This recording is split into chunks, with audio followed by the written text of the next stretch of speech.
Hello, everyone. Welcome to the GLORIO Chat, the best anime podcast on the internet. Well, we made it. We are about 3 episodes into the new anime season, fall 2023.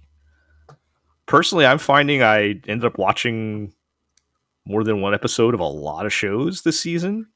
I don't know how many I'm going to be watching past episode 3, but there were a lot of interesting things. I don't know how you all are feeling about it, but I am definitely watching a lot of things this season. Now, Sure. am I enjoying a lot of things this season? That's sort of remains to be seen. Yeah. there's a few things I'm enjoying for sure, but yeah, I mean, interesting is better than nothing, I guess. But we'll like I said, we'll see by the time we get around to the next episode of the GLORIO Chat how many of these things I'm still watching, at least. But anyway, we'll get into all that. But to start, let's introduce everyone. I'm Jel. I'm joined by Iro. I'm still here. I'm not dead yet. Iro, did you find time to actually watch anime between Iron Chef and playing the new Mario Wonder game? Yes, I've watched a few things. Super Mario Bros. Wonder seems pretty good so far. Strange game. Nice, yeah. I accidentally stole somebody's power up once, and I felt bad. Don't feel bad. Another player, or Yeah. Okay. No, if they didn't get it, they were merely too slow and weak to get it themselves. Well, the thing is, you see, so like Super Mario World, you can store a second power up in the box. Sure. And if you can deploy it at any time, and it comes down to a little balloon. Oh, and somebody deployed from their box and you took it? And I grabbed it, yeah. And then went through the pipe before I realized that I had taken their power up. It sounds like this person should have been smarter about the deployment of their own power up. Yeah. I see no reason to apologize, Zero. The thing is, I could have deployed my extra for them, and I've blundered through the pipe and didn't realize. Right. Was this a random person you were matched with, or was yeah? Oh, well, then it's fair game. I just felt so bad. Welcome to the real world. Yeah, dog eat dog out there. It's tough. Tough so you need to be Elephant Mario to break the blocks at the end of this stage. Yeah. Well, yeah. Perhaps we'll talk more about that another day. Perhaps. We're also joined by G. I'm also still here. I'm not in North Carolina yet. Oh, yeah. Oh, so are you still on the West Coast at the moment?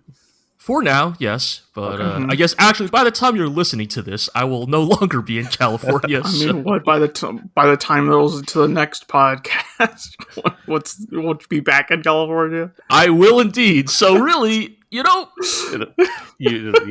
You might as well. The spin actually doesn't work once you break it down like that, Eero, because yes, anybody listening to this, yeah, it won't really matter to them. So yeah, we will never have an episode where we're all in the same time zone again. No, we did with Yeah, I'm saying that's the one time that we'll ever have. Yeah, where we're all in the same time, and I wasn't there on that episode.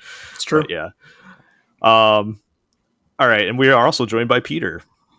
I wasn't still here, but I'm here now. That's good to know. Keep the theme of everyone's response. Yeah. Now, Peter, I want to mention this in the beginning while people are still listening, and instead of the end when people have already shut the podcast off. But you do have a charity stream coming up. What would be? So if this episode is coming out Wednesday, it would be the upcoming weekend. Yeah, the upcoming weekend, Saturday 28th of October 2023, in case you're listening in the future. Or the past, you don't know. Yeah, either way. And so the not last weekend before, so 14th, 15th, Chris had their charity stream, but this coming weekend will be ours. So myself, Colins, and our friend Adam are going to be playing video games for a minimum of, I think, 26 hours now, at last check. My goodness. because for every 250 quid we raise, it's an extra hour raising money for the National Autistic Society in the UK. And yeah, we're going to be playing a lot of video games, having very little sleep, and you can watch live if you fancy. And where can they find that? Yeah, where can we find that? If you head on over to vscary.co/charity, there's all the information on there. It just forwards you to Just Giving, where you can find all the information and donate if you can. Awesome. So it's Very V, cool. like the letter V. Yeah, letter V. Our sort of friend group is Very Scary Scenario. Okay. vscary.co is our sort of website thing. Nice. So All right. go check that out, everybody, and donate if you can, for sure. And Respect is there them, man. is there a Oh yeah, go ahead. is there a cap to the hours? Yeah, 29. We're not going to do longer than 29 hours. I was going to say, make them go 48. Yeah, right. I was going to say, you Desert don't put a bus cap shit. on that. Yeah. No, that's cool. I should feel like also 24-hour mention- streams are a young man's game. So I probably should also mention that next month, 25th November, we've got because my radio shows, I think I've managed to persuade the radio station to let me do an all-night radio show as well. So that'll be 25th November from 9 p.m. UK time until 7 a.m. the next morning. Nice. I'll be live on air, so Nice. Yeah. And that's should be good fun and should raise lots of money. If anyone doesn't know, that's the Neko Deaths, right? Yeah, Nekodes Yep. on the Cat 107.9. Plug. Yep. Cool. All right. So let's talk about some anime. We've got a lot of things we didn't get a chance to talk about last episode, either because of time or they just weren't out yet. So let's start there on some things we haven't talked about yet. And we were just chatting about, Peter, if you wanted to mention something about Tearmoon Empire, which is a show that you had covered. Yeah, I wasn't a fan. When I did my first look, I sort of covered it a bit. But like in short, it's some member of royalty was awful to her subjects, and there was a revolution, and she got the guillotine, but then got reincarnated into a younger self. Of course. To now not be an awful person. The villainess will avoid the routes that lead to my doom. Yeah, so here's the thing, and the reason I wanted to bring this up, because in my first look, I say that there's the Tearmoon Empire isn't bringing anything new to the table. Like, right. It is very, as you say. Yes, as I. Yes. My next life is a villainess, all routes lead to doom. And quite a few people have said that Tearmoon Empire came out way before everything else. Sure. And that isn't true, as far as I can tell. Oh. Because the web novel, like before it even became a light novel, the web novel, then which gets a like manga adaptation, which gets an anime, and then they put out a published light novel version of the web novel, etc. So the web novel came out August 13th, 2018. That's Tearmoon Empire at the very start. Okay. My Next Life as a Villainess came out. Also web novel, July 2014, like 4 years prior. Gosh. A lot of these are way older, and everybody remembers. That's, Yeah, and plus, I'm in Love of the Villainess came out in January 2018, so like 7 months prior as well. So, I did do some research before I did my first look. I promise you, Tearmoon Empire is nothing new. Yeah. Well, doesn't seem like it. I'm just over here like Frieren thinking 2018 was a year ago, and It is. It was actually 5 years ago. No, look, time stopped. Right, like yes, time stopped in 2020. We all know, but yeah, it's still 2020 in my brain. But yeah, yeah, yep. Anyway, so there you go. People on the internet wrong again. Who knew? I guess at the end of the day, the show is not worth watching anyway, right? It sounds like, or at least it's like just another spin on that whole concept, even if it's not like, I guess, explicitly a video game or whatever. We all know we all know the deal at this point. You could technically argue that it's not an isekai. It's I lump certain genres of time travel stories in with isekai. Here at the GLORIO blog, we just lump them all into isekai, even if it's technically they're a regressor or reincarnator or what have you. I consider that isekai, right? I think like a couple episodes ago I called Goblin Slayer isekai, and it's not at all, legally speaking, but it still falls in like the same. I mean, like Maoyusha or whatever that is like the proto isekai, and that's technically just a Dragon Quest parody fantasy show, right? It's just like now it's just like a fantasy genre at this point. Like, it's like But anyway, let's move on. Yeah, speaking of isekai and Villainess, I guess in the same vein, there is the I'm in love with the Villainess show, and is this mixed reviews on this? Certainly on our blog, anyway. Yeah, it is very popular in some circles, and I'm content to let them have it and not have anything else to do with the show. Well, Peter, you're a little more positive on it than I think Aqua and Iroh were. Is that correct? Yes, I would even perhaps say that I was a fan of the show. More the light novel, but right. The thing about the anime is it took until episode 3 for them to actually do the thing, which is turn to camera and go, hey, let's talk about like gender and sexuality for a bit.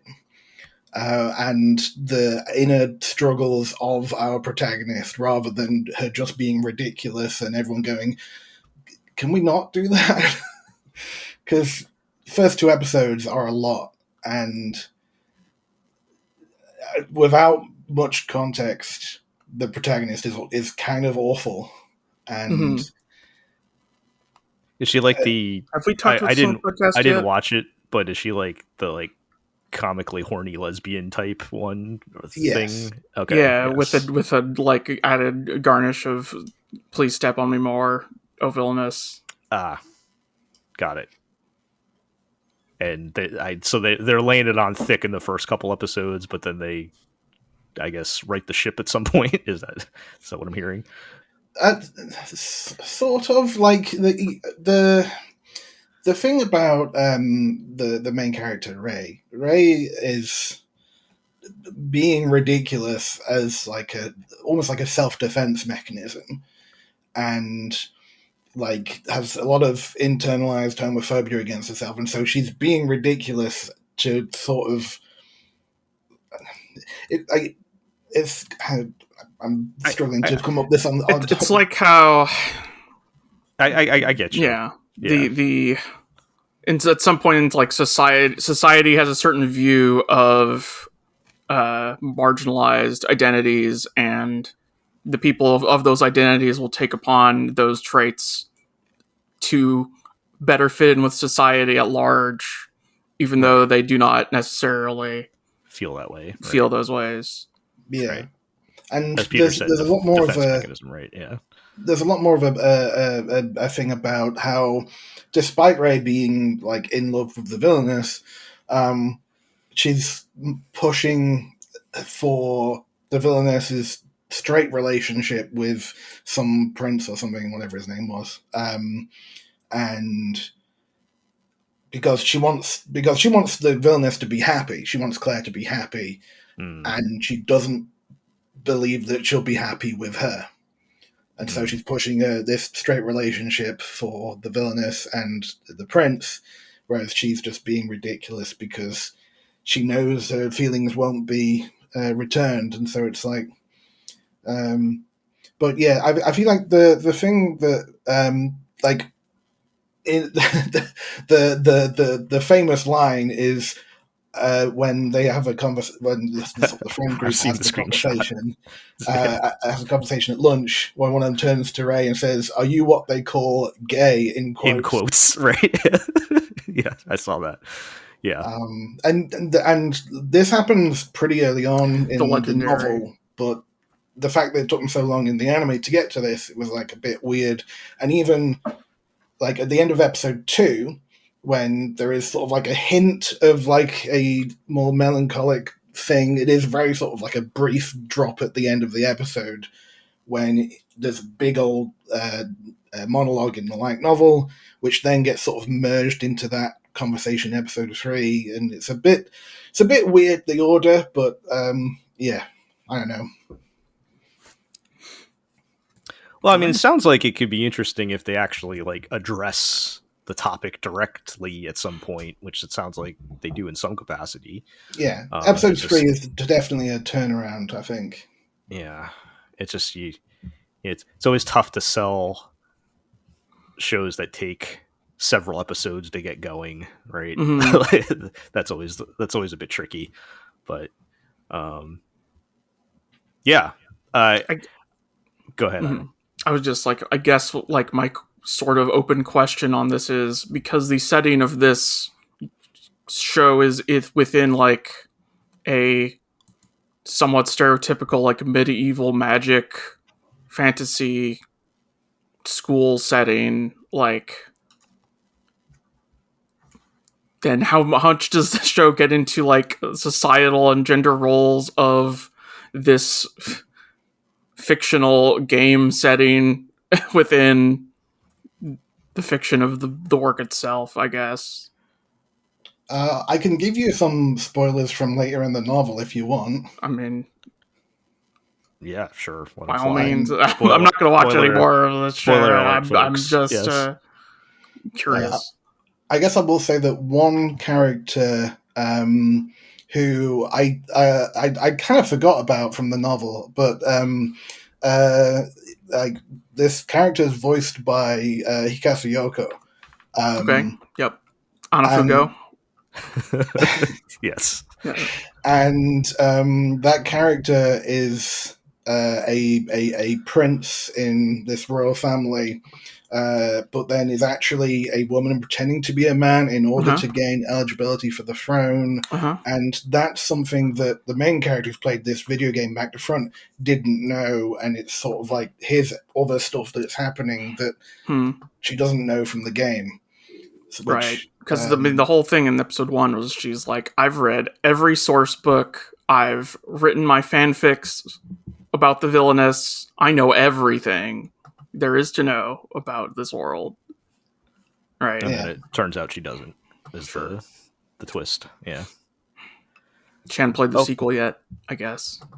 Yeah. Okay. All right. Well,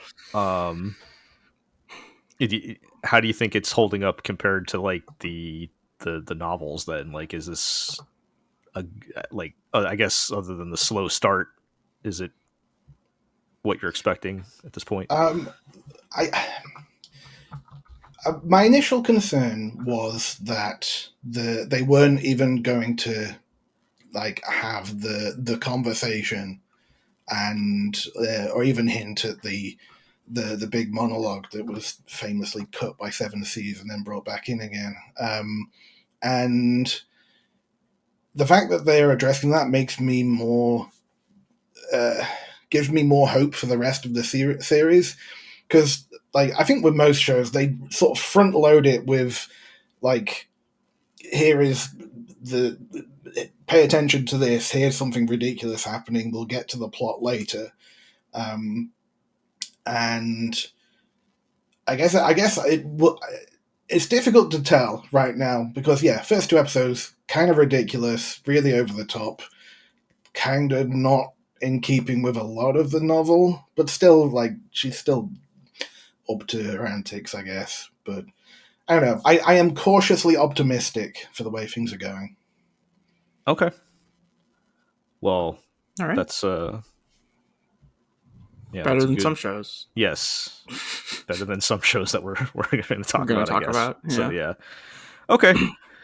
So let's move on to some other things we haven't talked about. I guess the last show to come out this season has been the Apothecary Diaries. Yeah. Did anybody else watch this or no?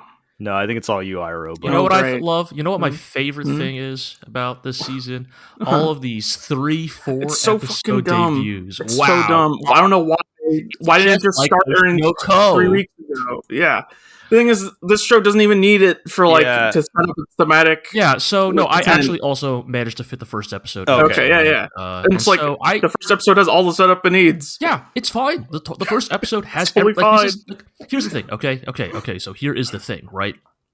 The now famous, maybe even mimetic Oshi no Ko debut, right? Uh-huh.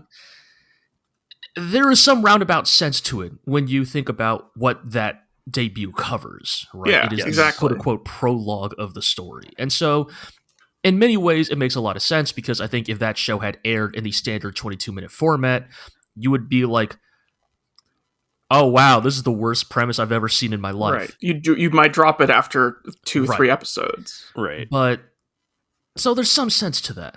But the overwhelming feeling I get with the Apothecary Diaries, of which I watched one episode of, is, yeah, I get it. Like, yeah, this should have just been aired one episode at a time. Yeah, for the past 3 weeks. I mean, it's fine. If anything, it just seems like a scheduling thing, right? Because like if they had started it with all the other shows, it would. I don't know if there's some other be on episode 3, right? Right. Yeah. So what difference does it make? They just couldn't air it those 2 weeks or something. There's always some kind of. There's often some kind of weird scheduling gaffe somewhere or other. But yeah. Anyways, yeah. Just for context, this is the one in the like vaguely Imperial China, and it is about a girl named Mao Mao who is the daughter of an apothecary until she gets kidnapped and I guess ransomed off, sold off to the Imperial. Sold off, to be a servant. And I guess the premise here is she is going to use her like medical knowledge to solve, doctor mysteries in the Imperial court. Pretty much. Yeah. And yeah, I mean that's the thing. That 22 minutes, like I did not dislike this debut. Mm-hmm. In fact, the thing I would almost say is this is a pretty solid first episode. Like this is actually, if you're gonna do this type of premise, I thought, again, I was thinking about this whole time, like, oh man, there's like 3 goddamn episodes of this thing. No, like, but I watched that one episode and I'm like, no, I get the premise. They actually do a very good job. 2 and 3 are more episodic. Mystery Jesus Christ. I don't know what they were thinking then. I don't know. Yeah. But yeah, I would say very economic first episode, does a fantastic job of introducing the character, what is appealing about them, and then, the fundamental format that this show is clearly going to follow for the next 12 episodes. Yeah.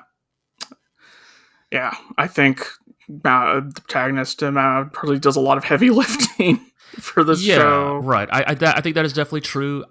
Despite being, probably the romance of the 3 kingdoms guy in the GLORIO chat, I actually don't find Imperial China, or no, it's not. I don't find Imperial China as a setting interesting. I find anime set in Imperial China tends to not be what I'm looking for, right? Because it's usually a lot of courtly intrigue, and that's what this is too, and blushing girls, and not Liu Bei throwing his baby into a rock. Right. Which is what I actually want out of Imperial China is, infanticide and virtuous arson. But, yeah, I was like, yeah, the main character, Mao Mao, she was like, I mean, she veers... like weird little gremlin, like, right. almost. And she rides a very thin line of being this sort of sardonic, like, above it all sort of character who, like, sees through the pretense of what we often associate with this type of like B-shonen Imperial China setting. Like she is a character who wants nothing to do with it. And so sort of the fun is throwing a character like that into this kind of established trope of Chinese courtly intrigue. Yeah. Right. Yeah. Pretty much. Ira, you're saying the second and third episode, I mean, it's just a more episodic adventures. Like pretty much. Like she is part of the staff of one of the like top consorts of the emperor, and so has to be a poison taster and solve poison mysteries, right? Mysteries that an apothecary could solve. I will say that like one interesting angle that I don't know if they explore in episode 2 and 3 that is the thing that like actually has me interested in Mao Mao, probably on a more like.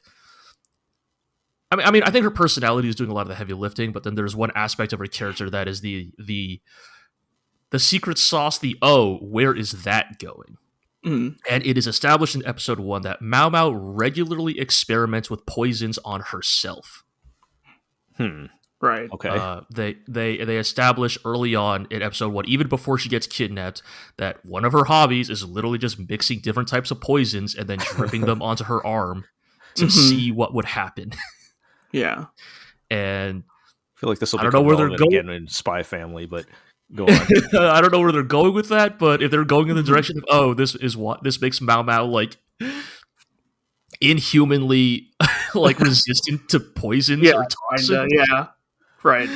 Then episode 2, she's like, they have her work as a poison taster, right? She can identify poisons, and she's like, I'm actually not very good for this job because I won't actually be affected by many of these poisons. Right. The poison taster is supposed to be the one getting sick, and I could just eat all this stuff. Right. Okay, so that's pretty good. I'm glad they do explore that then. Is it a more like lighthearted kind of chill type of show, or like serious things do happen? Like, for example, in the first episode, she solves like the mystery of why do all the imperial heirs keep dying as infants, right? From all the consorts. Yeah, I mean, it confirmed at least one dead baby on screen in the first episode of this show. Right, so. But then like this is also a show that will repeatedly go into like chibi mode. Yes, jokes. Right. Yeah. You'll get your silly anime faces. Mm-hmm. And in that sense, it feels a little like early aughts to me. Some of the like chibi stuff. It's like how like Full Metal Alchemist would do it. You're right. Would occasionally just like veer in that direction. Mm-hmm. Everyone goes round for a shot to say something silly. Go into gremlin mode. I think it's pretty good. This season might have too much going on for it to keep up necessarily. I think last season's would have been a good. Yeah. Okay. Well, I guess we'll see how the rest of the shows pan out here, whether or not you're sticking with it, I guess. But, all right. Well, moving on to something that show we don't have to worry about anymore. Don't have to worry about anymore. We're done with this shit. Well, we have to address Gundam Build Metaverse. I'm going to make you guys do it. Oh, hell Gundam yeah. Build Metaverse. No, I want to talk about Gundam Build Gundam Build Metaverse. The 3-episode ONA that brought back all of your favorite characters from the Gundam Build subseries together. And more importantly, is now your one-stop shop for torrenting Gunpla. Download. Yes, this was all a advertisement for Bandai's Gundam Metaverse website or what have you. Their dumb internet project thing, which launched and immediately got taken back down because all the client files were just 3D print files of Gunpla. Yes, unencrypted. I might add. They were just literally left in the open as it's literally like Gundam.stl. You know, it's like it is literally just like how much Gunpla are we talking here? Like some unreleased kits, right? Like yes. So once the initial spectacle faded away, it's not as actually the like hilarious treasure trove of all the Gunpla they've ever made that we were all hoping it would be. But most importantly is yes, I think there are 3 unreleased kits that whose like full CAD files are just available in the metadata of this website. And once And the genie's out of the bottle, right? Like, right. And when I say model, I don't mean like a 3D model. I mean each individual piece that would be printed in plastic is included in this 3D file.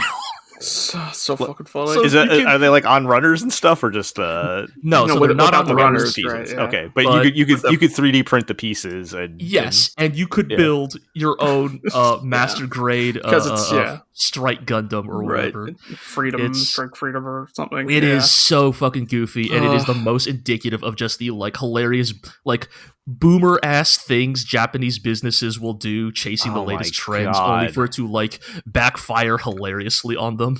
So funny. It's really because even if you were gonna, I mean, just to start with the metaverse thing, like if you were going to launch a metaverse thing, you're already like 2 to 3 years late for that, right? And then oh my god, and just shooting yourself in the foot like that—that's great. You wouldn't download a mobile suit. A+, chef's kiss. It's hilarious. It's really funny. the perfect end to this 3-episode trash fire. Right. So as Ira alluded to, Gundam Build Metaverse was a 3-episode ONA that was basically just the like, the anniversary special. Everybody is here, right? All the characters, and so each episode focused on a different member of the cast of the various Gundam Build series at this point. Gundam Build Fighters, the original. Gundam Build Fighters Try, the bad sequel. Gundam Build Divers, the even worse sequel. Gundam Build Divers Re-Rise, the weirdly good sequel about the animal people on the planet and the orbital laser that genocided them. We can't relitigate Re-Rise, but I can't believe Re-Rise is literally like freaking Ender's Game by way of children's robot anime. We cannot talk about Re-Rise. Go back and listen to the old episodes. Also losing it in real time when that show's airing. And so the thing that... So, okay, here's the thing. I think cheap pop anniversary are not inherently bad. Yeah. There is a sometimes it's just cool to see the character. Look in the Kamen Rider Shinobi Cross Kamen Rider Tycoon special, hooting and hollering when 70-year-old man Kamen Rider Z Cross walks on stage for 30 seconds to say, your ninjutsu won't work on my cyborg body. Right. That's great. Totally. And I'm like, awesome, thanks, 70-year-old. Especially for like a short thing like this, that can be a lot of fun, right? In fact, it can be perfect. And small doses. Not that we were expecting this. Let me be clear. We did not have high expectations for this, but once it was confirmed that Sei and Reiji, the original protagonists of Gundam Build Fighters, would be showing up in this, there was that slight element of like, oh man, remember those guys? I do like those guys. Remember those good kids? Uh-huh. I mean, those good kids had pretty bad taste in robots, but they were good kids nonetheless. But the issue with Gundam Build Metaverse is that it is the cheapest, shittiest type of crossover project. Just the characters show up, they say their line, they do their like one generic character trait, and then the fights themselves are not even that good. Like, despite this being directed by Masami Obari, the legendary mecha animator, Bandai does not seem to have put much money into this Metaverse project. There are a few cool cuts, but it's on the whole. They saw the ship was already sinking on this one and just phoned it in. Is that what we're... Maybe. I don't know. But it's kind of just a supremely generic... It's generic. It's not that flashy.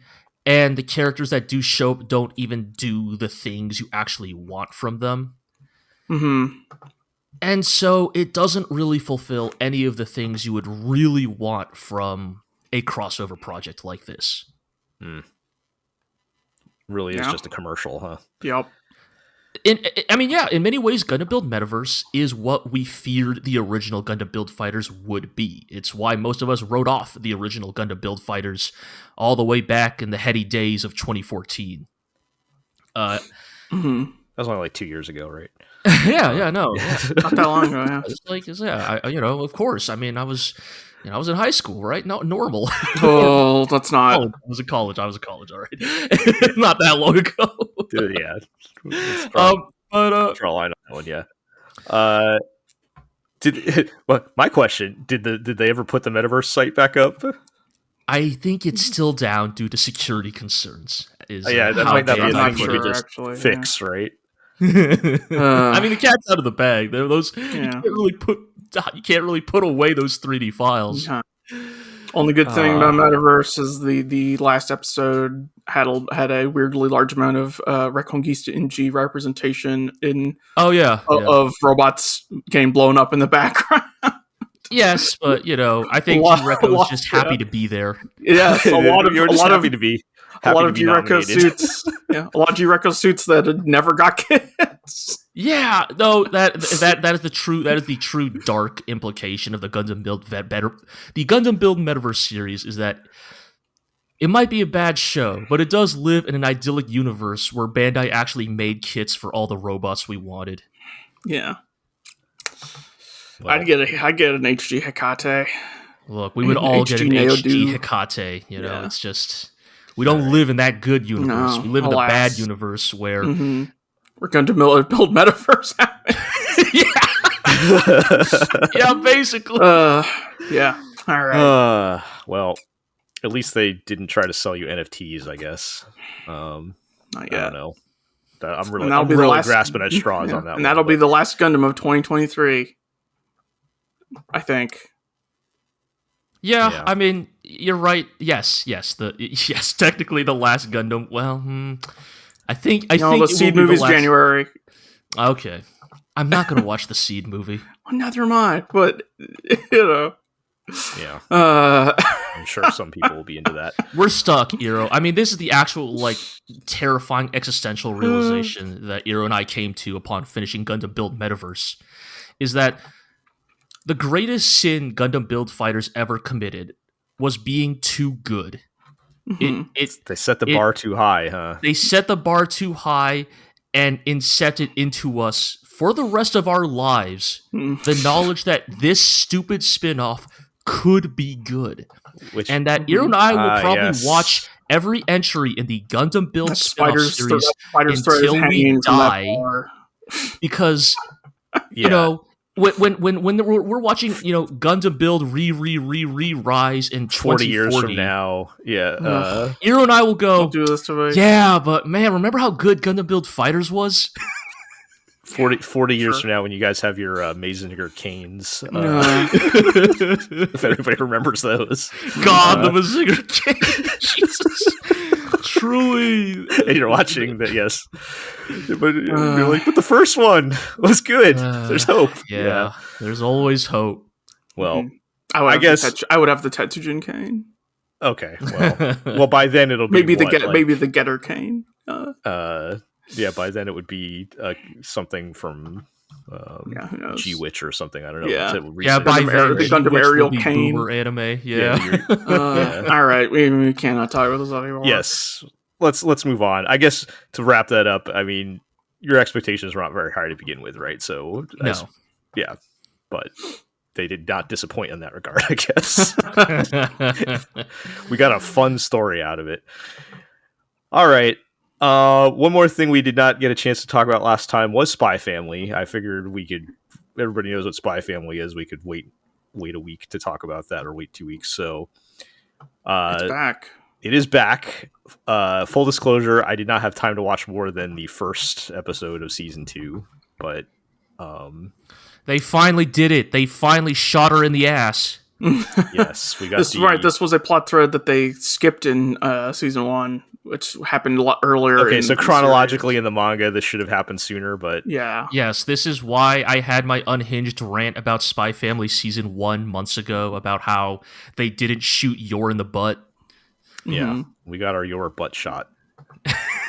Don't Google that. Well, depending on your mood, but anyway, So I did watch that episode. It was a good get back into the action, reintroduce everybody sort of episode, I guess. And all the Lloyd and your shippers out there can eat good for an episode, I guess. But yeah, I fear, and this is having not watched episode this because there's 3 episodes in now too, right? Like yeah, I kind of fear I'm going to run into the same problem I ran with the first season, where like I start to take Spy Family for granted.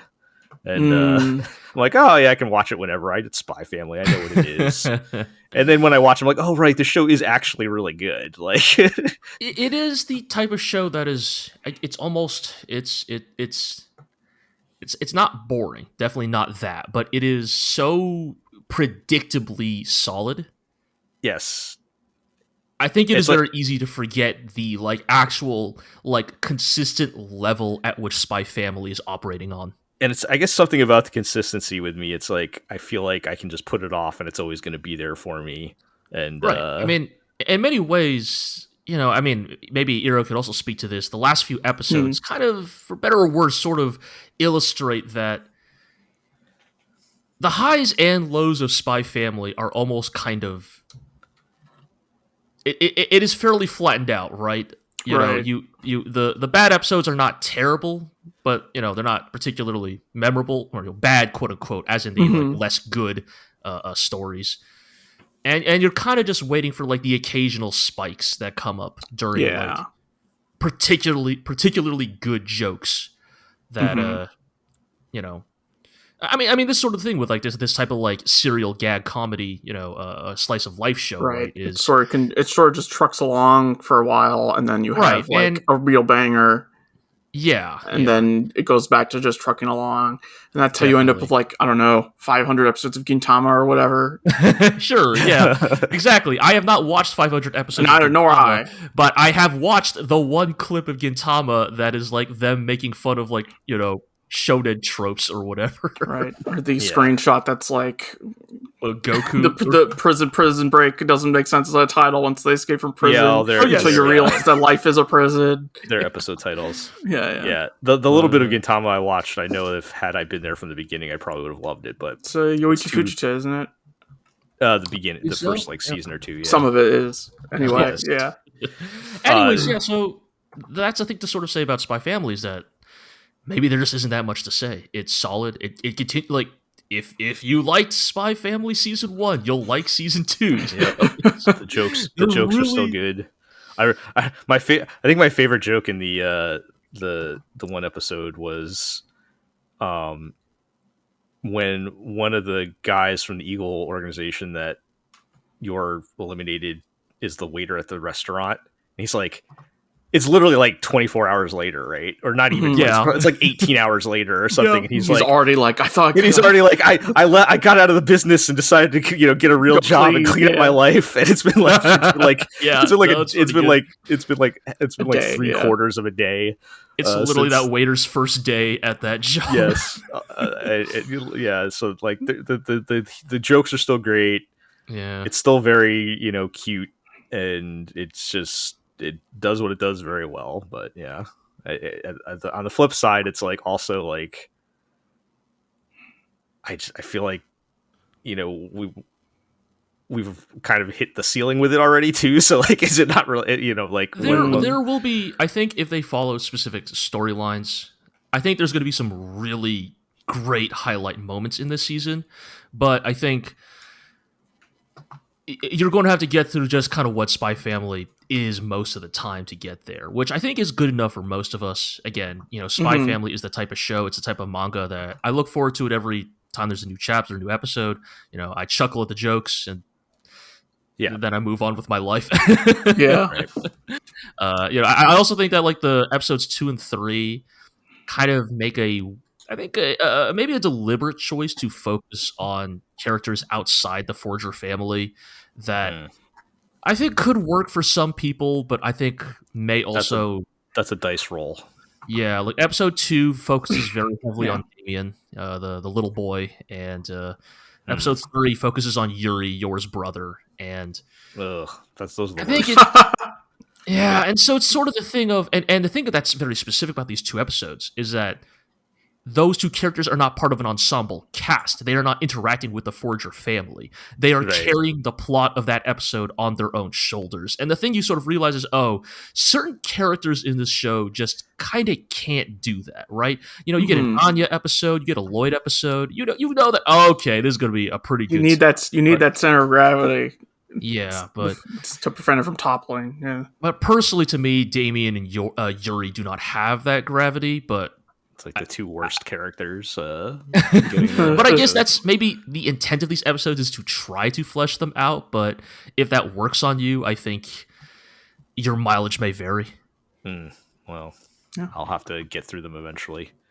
But Peter, you're caught up with Spy Family too, right? Yeah, I have a thought, a conspiracy theory, if you will. Oh, okay. Because as you're saying, the side characters are certainly getting more and more of a thing in season 2, and I feel like what they're trying to do is build up all of these other characters, because they've got the movie coming up in a couple of months. That is true. Maybe so. Spy Family Code White is releasing in Japan in December 22nd. I don't actually know the plot of that movie, or if all those characters will appear in it. But I'm thinking more that they're focusing on the side characters in the TV series because they're going to be focusing on the family in the film. Yeah, maybe. Right. No, maybe. Yeah, I mean, is that going to be... I mean, most anime movies end up being like anime original things, right? Right. Questionably canon. Right. But that's a valid theory, I think. Yeah. I will say that these episodes are based off stories that did appear in the manga, so it's not like it's anime. Right. Original, it's not like they're pulling them out of nowhere, but right. Their choice of timing or whatever. Seeing as a lot of Spy Family, you could rearrange the order and it wouldn't matter. Oh, right? Definitely. I mean, they're already have plenty. Right. Yeah. So that makes sense. All right. So yeah, I mean that's going to be I'll get to them when I get to them. Uh-huh. I mean, that's how I watched season 1. I basically binged 3 or 4 episodes at a time. Right. But again, I don't want to discredit how good the show is. It's just it's almost too solid, too consistent. It is very easy. It is very easy to get spoiled on Spy Family. You have to watch a really bad adaptation to be reminded. Yeah, how low key impressive Spy Family is. Remember, folks, don't take good things for granted, and that they're always going to be there. You should appreciate what you have. Yep. Anyway, I have one very last little thing about Spy Family that I want people to appreciate. Okay, and that is the voice actor who plays Bond, the dog, is Matsuda Kenichiro, who also voices the narrator in Spy Family. Sure. Double up. Okay. Yeah, why not? Interesting. Yeah. Does Bond... I don't remember how Anya communicates with Bond. Does he talk? She just reads his mind. Bond just goes boff. Yeah. Okay, I couldn't remember if she actually hears words or she just knows. Occasionally, but it's broken. It's Hulk speak. You're right. Okay. Yeah. I couldn't remember what that sounded like, but yeah, it's been a while. Okay. Well, Spy Family's good. That is your safety net. If all else fails, you can watch Spy Family and have a good time. Okay. So let's talk about getting back around to the shows we've discussed last time. And we'll start by talking about the Yuzuki family's 4 sons. Did they fix the subtitles? Yes. Okay. So that was the big thing with the show, was the controversy surrounding the apparently what appeared to be AI generated subtitles or machine translated subtitles, however you want to phrase it these days. They have been fixed both on episode 1 and on the episodes going forward after that. So that's good. Interestingly, I think the only official statement from Crunchyroll was basically like, we're sorry, we're working with our partners in Japan to fix it. And word on the street unofficially is that the original Japanese company forced them to use those subs in episode 1 against their better judgment. You know what I mean? So on one hand, maybe that's bullshit. On the other hand, like, you hear that happen often enough that it's we not were talking, outside the realms of possibility. Third children, like the famous Evangelion third children incident comes to mind, of course, but we were also just literally talking about with Gundam Build Metaverse the sort of like backwards. Could I see the Japanese publisher being like, no, we are going to try these AI subs. They're just as good as regular subs. They don't understand, none of the nuances coming through anyway. Yeah, and we're going to try it on the show that nobody's going to watch, and we're going to see that it's going to be fine. And I don't know how much it affected people actually watching the show, but it still has a pretty decent rating on Crunchyroll, better than Bullbuster, but we'll get into that later. Come on. I'll talk about that later. But so that's been fixed. And again, I'm not absolving Crunchyroll of anything without any official word, but it did sound like that was the word on the street, and it does add up. Like, it wouldn't surprise me if that's really what happened. That all said, good they fixed the subs. I recall you having like praise for this show last time. Yeah, I was kind of not anymore.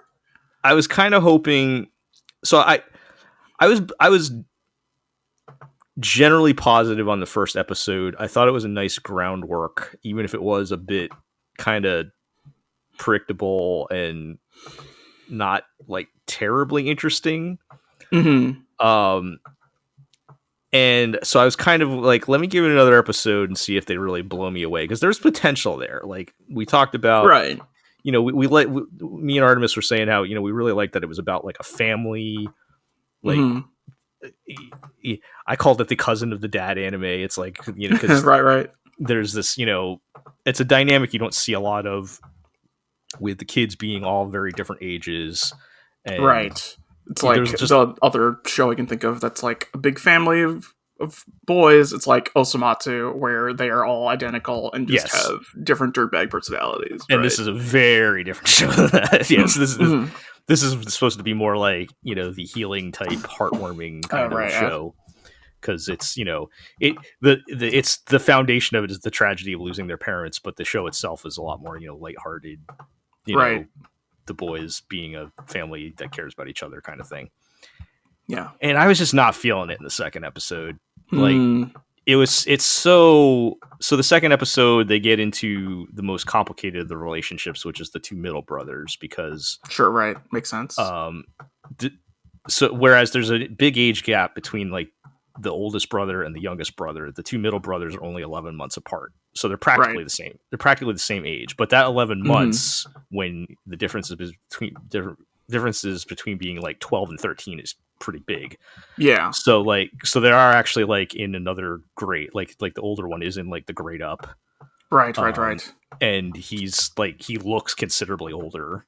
Just because puberty. If you're gonna hit 1 year, that's a big gap. Like 12 to 13 is a pretty big gap. And so then that is child to teen, right? Right. Yeah, so that's literally jumping from child to teenager, and he's kind of seen as the more responsible one that gets relied on the most, because he's the second oldest. And the second episode dives into his perspective of, well, damn, I'm only 11 months older. Why am I getting thrown with all this extra responsibility? I have to deal with all this shit now. Yeah, like I'm being treated like I'm like 10 years older than my brother, and I'm like only like we're practically the same age. So I mean, this sounds like it could be pretty interesting. It sounds good, but like okay, it's just so on the nose. They're not really exploring anything interesting with it. It's just like, and they it didn't feel like it needed a whole episode by itself.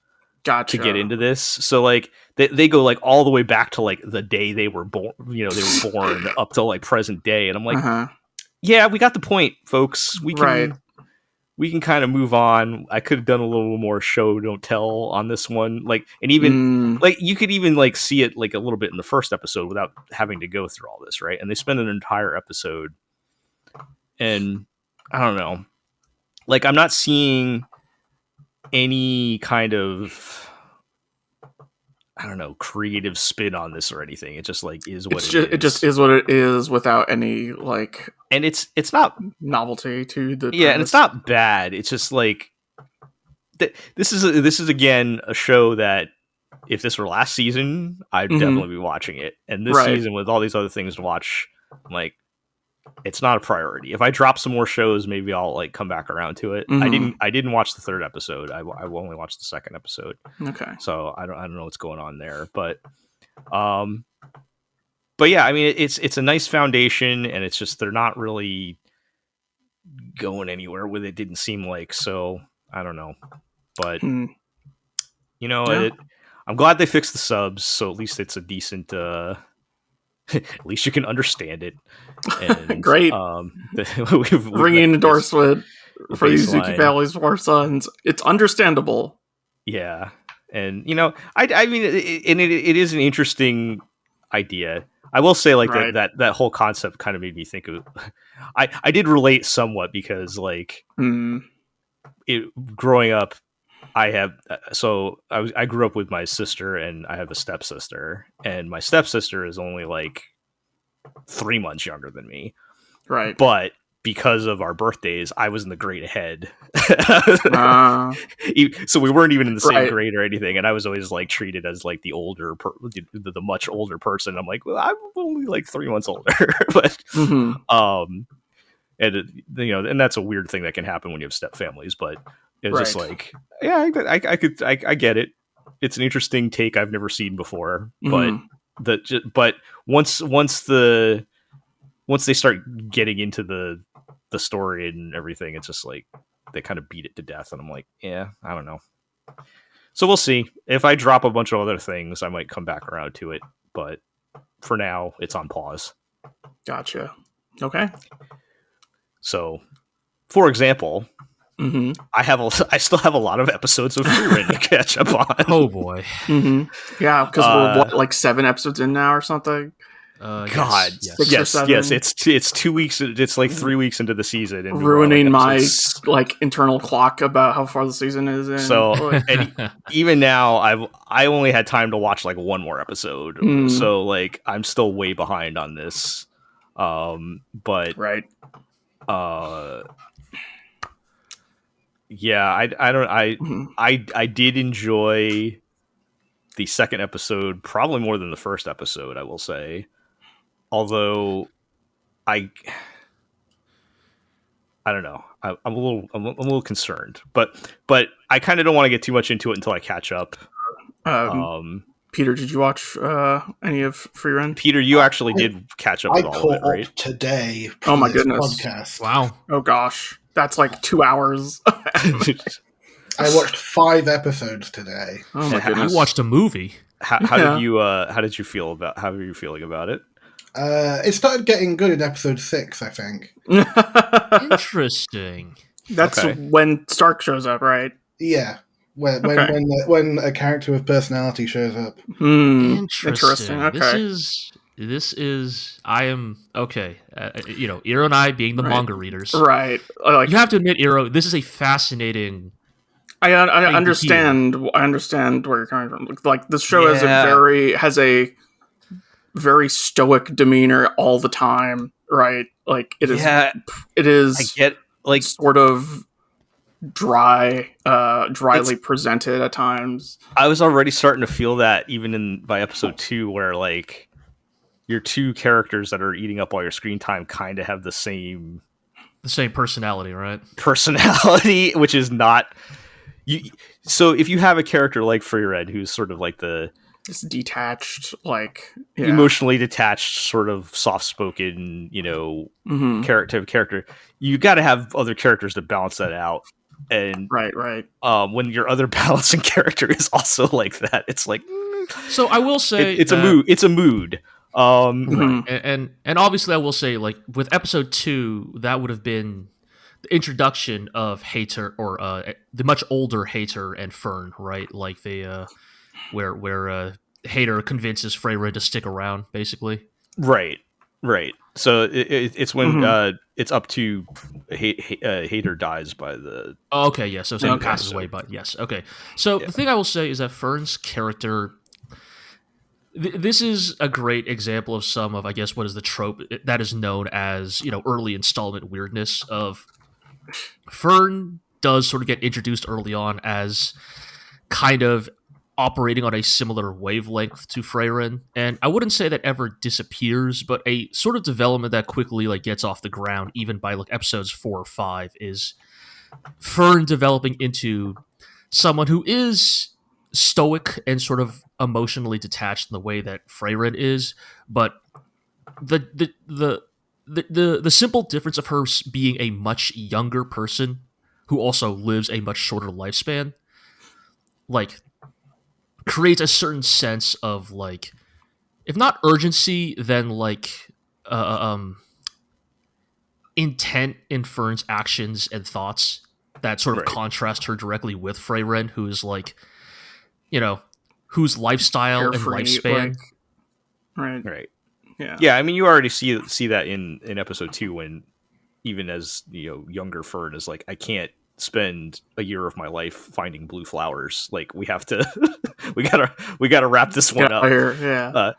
Yeah. So yeah, and they're definitely different characters. Like that, I'm not saying that they're exactly the same, but in terms of I don't know, setting the tone, right? And this is why what's going on. Yeah, and this is why I think I will echo Peter's sentiment that the introduction of Stark, the third member of the party, and the party's fighter, actually, does sort of create and introduce an important contrast to the other two characters, which is sort of what the focus is of the most 2 recent episodes that we'd have watched to talk about since the last time we spoke on the podcast. Kind of the big plot line is the introduction of Stark, who is this red-haired kid with an axe, and he is introduced as Aizen's protege, sort of in a direct contrast to Fern, who is Frieren's student. We have Stark, who was trained by the old dwarf man, and sort of gets into a similar kind of explores a thematically similar but also contrasted difference in the ways that Fern and Stark were raised by their respective mentors, and how that sort of sent them down specific paths of who they'd end up becoming. In many ways, right? Fern is the classic naturally talented protege, right? Or prodigy, I mean. And so Frieren's mostly detached approach to teaching allows Fern to sort of develop as a very independently minded student. Whereas the sort of contrast with Stark is Stark, being a human, kind of feels like he is always struggling under the giant shadow of his very short mentor, right? The super powerful buff, legendary, god-slaying fighter that is his master, right? And I guess the thing that Frieren sort of does, the story, I mean, is kind of explore how our students, or just the people who succeed us, they inherit a lot of what we give to them, but they are also their own people, and the only way they can truly succeed is by becoming their own people. And so with Stark, the fun reveal of his character, who he is initially introduced as this sort of cowardly, meek, guy with a lot of confidence issues, who believes that he'll never be able to live up to his master. And then when he actually has to fight in one of these episodes against a red dragon that is terrorizing a village, the fun of the reveal is that Stark is not just a 20th level D&D fighter. He is an anime D&D fighter. And so he can like drop kick a dragon through a mountain. He can orbital drop from like a mile into the air and emerge completely unscathed. Yeah. Right. And so they make this whole big show about like Stark is like, Frieren, you have to promise me you're going to help me fight this dragon. Like, I'm going to hold this dragon down. I'm going to be your party's tank. I'm going to stall this dragon, and you have to finish it off when it's like, when I have it pinned down. And the whole joke is Frieren doesn't help the whole fight, and Stark is like, man, what the fuck is wrong with this elf bitch? She's going to get me killed. And then it turns out that Stark could kill the dragon single-handedly by himself the whole time. Okay. Yeah, there's a pretty good bit where, like, he just turns to Frieren, and Frieren's like, it's already dead, what are you on about? Right. He's like, hasn't it been 30 seconds? I've been holding it off this whole time, but what the fuck, when are you gonna jump in, you shitty old hag? Like, so, okay, dead. so you killed it already, yeah. So, I don't have any other context on this, like, right. Does she not help him on purpose, or she just doesn't care? Okay, on purpose, because she can tell that he is strong she can tell enough, that he can handle it. Is she like testing him, or she just is like, oh, you can handle it? Like, is that, or I guess it's kind of the same thing, but sort of like enabling him to overcome himself, right? Yeah. Okay. Because like he doesn't quite appreciate his own skill level. Because like that's better than what I was originally thinking. Okay. Yeah, because the thing with the dragon was like terrorizing this village, and this guy shows up, faces off the dragon, and the dragon bails, and then he's hailed as a hero, and he's like, I have no idea what's going on, but the dragon left, so that's cool. I'm going to hang around here and eat everyone's food. And he's not realized that the dragon is really smart and recognized how powerful this guy is, and the dragon was like, yeah, I'm not dealing with that. And then when later when Frieren's shown up and they're actually fighting, or rather like Stark's fighting the dragon's like, right, fine, I'll have to actually fight, and then loses because Stark was just like, I'm gonna need help, I'll hold this off for 30 seconds, you finish them off, and then Frieren's like, no, you got this. Yeah. Okay. Yeah, because I was just thinking of like in episode 2, Fern's already thinking that like, why Frieren is so powerful and could be like saving so many people, and she just chooses to go chase flowers. Like, what is her problem? And I like elf mindset. I don't know. I'm just like curious where they're going with that. So that's why I was like, so I was asking, like, was that her like teaching this guy a lesson, or was it just because she doesn't care? Right. No, totally. Yeah. And so, I mean, again, I guess I should just watch the episodes myself. Sure, but yes. But but yeah, the important thing that that Peter was alluding to is that Stark has a more outsized personality. He is a much more fallible type of character. He has much more noticeable like flaws and quirks. And so he kind of inherently becomes a good foil for the two more stoic members of the party. No, I would say still within the like circle of the tone of the story at writ large is still rather stoic. Oh, yes. I mean, I guess that is the thing, right? He's like, Stark is outsized by the standards of Frieren. He would probably be considered taciturn by the standards of your more like classic JRPG. But it's not like we're now on wacky anime adventures. No, not quite. But yeah. Okay. And I think the introduction of Stark is opening Fern up as well. Yes. In the most recent episode I watched, like, there's a bit where Fern goes to Stark say, it sounds like we're going to be stuck here for 2 years. That sucks, right? And Stark's like, yeah, it sucks. And Fern's like, oh my god, someone who's normal. Right. You also think it's crazy to stay here for 2 years, right? Having someone her own age, definitely helps open her up as a character as well. And then, the latest episode sort of gets into what becomes one of the more, like, overarching themes of Frieren, with the introduction of the demon. Well, not the introduction, but the reintroduction of demons in the context of the modern era of Frieren, right? So, in the backstory, Frieren was part of the hero's party that defeated the Demon King. But in modern day, it's revealed that, Demon King was not it was not the hive mind, like when the Demon King died, all the other demons did not die, right? It's like a lot of them when laid low for a few decades, basically. Right, their army scattered to the winds, essentially. And we are, starting to see them sort of begin to make their comeback in the latest episode. And,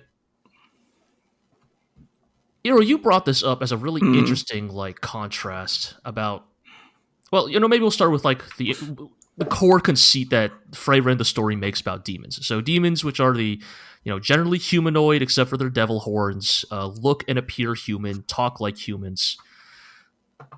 Frieren the stories makes a very explicit thing about its world building, which is that demons in this setting do not inherently possess personhood. That they do not inherently have humanity or empathy. And that every demon born, to no exception, is essentially a highly evolved predator that has learned human speech to mimic the prey it is hunting. And so demons don't actually understand concepts like family, camaraderie, love. But they do understand that humans react in specific ways to these words. And thus use those words, are capable of even engaging in peaceful negotiation with humans. But at its core, it is all a means to an end, which is the demon's inherent desire to prey on humans. And so, the latest episode has Frieren and her party entering this fantasy city of the week, right? Yeah. And sees that, a delegate of demons are just simply allowed to walk in the street unmolested. And she immediately switches into, Doom Guy mode, just, ready to blast these motherfuckers the instant she sees them. And we get a good flashback of, why and how this specific approach was formed when Himmel's party 50 or 80 years ago had a similar run-in with a seemingly sympathetic or non-hostile demon, and the ways in which that encounter broke extremely poorly over time. And I thought it was kind of interesting in the context of modern fantasy. I'm sure anybody who has even remotely brushed up against D&D or any fantasy series made in the last 10 years, most modern fantasy generally hedges away from inherently evil races, right, as a rule. Just because of the weird implications that come up if you say that, everyone who is born of this race is inherently evil. Right. But I mean, it sounds like the way you're describing them, they're more like animals almost, right? It's right. But at the end of the day, they still look and talk like people in the context of you are, which is a little weird. Watching this show. Yeah. That feels weird. I understand the concept. It's supposed to, right? Right. Well, that's the thing. It sounds like the people that don't know any better are, trying to negotiate with them or whatever, right? Whereas Frieren knows better from past experience. That's what they're going for. Right. Yeah. But, interesting. And the reason I bring this up is because Eero brought up actually a really good comparison point that gets brought up in this episode. Because Frieren, a lot of this episode is spent on Frieren giving us pretty detailed descriptions on the behavior and mindset of demons.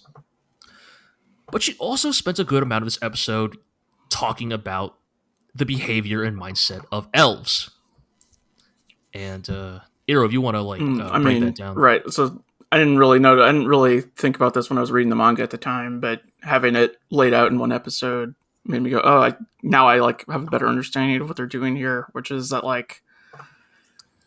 so putting these two things next to each other, elves are not that different from demons in this setting, in the sense of they are incredibly long-lived and emotionally dead, or not dead, but do not relate to other people, do not form familial units, right? Right, Frieren makes it a very specific point. Elves in this world do not form communities. They do not form families. They do not even form relationships, really. She literally says the elves are basically like dooming themselves to a slow extinction because they just are, by and large, fundamentally incapable of relating to other people. Right. But and so this is able to be contrasted with the demons, who are similar, but they mimic these concepts to prey on other people. And but then, like, as much as Frieren will say, us elves don't care about community, and is like, and while she is in fact quite detached, I mean, she's already shown that she cares. Yeah, right. Yeah, she cares in her own way, right? And they especially use the flashbacks with Himmel to sort of illustrate that, like, even if Frieren claims she does not care or does not form attachments easily, and and the whole point of this journey is to discover what Himmel meant to her. In many ways, these flashbacks are already spelling out in bright letters, like, this is what Himmel meant to her. Is Himmel, the hero, it sort of, through their journey together, instilled in her like a baseline sense of like morality and justice that she actually does hold fairly close to her heart, even if she herself doesn't quite realize it. Yeah. I'm curious how people react to the demon stuff, because I've already seen some posts being like, it's weird that Frieren suddenly had his super racist subplot pop up. Yeah, I could see why people might think in that direction, but it sounds like there's enough nuance there where I wouldn't necessarily go that route. But it is if certainly just talking about it without seeing it sounds a little weird. Right. It does feel like a throwback, right? It does feel like a throwback to like the 70s era of fantasy, when the races of creatures was morally prescribed. All orcs are just evil because they're orcs. Yeah. Right. Interesting. Yeah. So I got to catch up myself personally. For the record, I did very much enjoy the first two episodes. Like, even though I have concerns, kind of sounded like we're in line with what Peter was thinking, as far as to where we were headed. But I think even taking it at the slow, quiet pace there's a lot of charm to it. Definitely. There's it's still very likable. I still like Frieren, even though she's kind of weird and detached and cold and everything. Like, she has enough dumb anime faces. Yeah, to, right.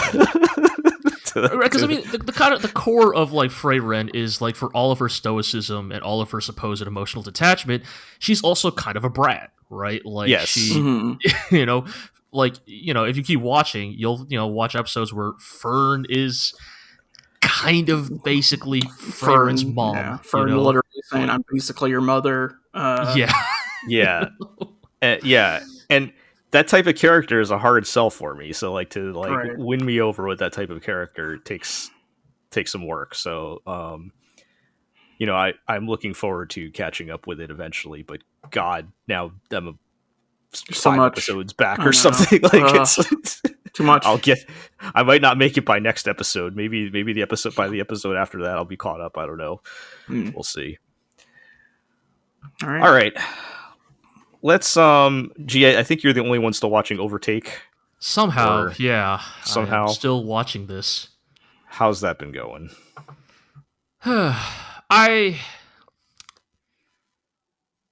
Overtake is that good? It's tough. So I think the last 2 episodes of Overtake, the first of the 2, we finally get a race again.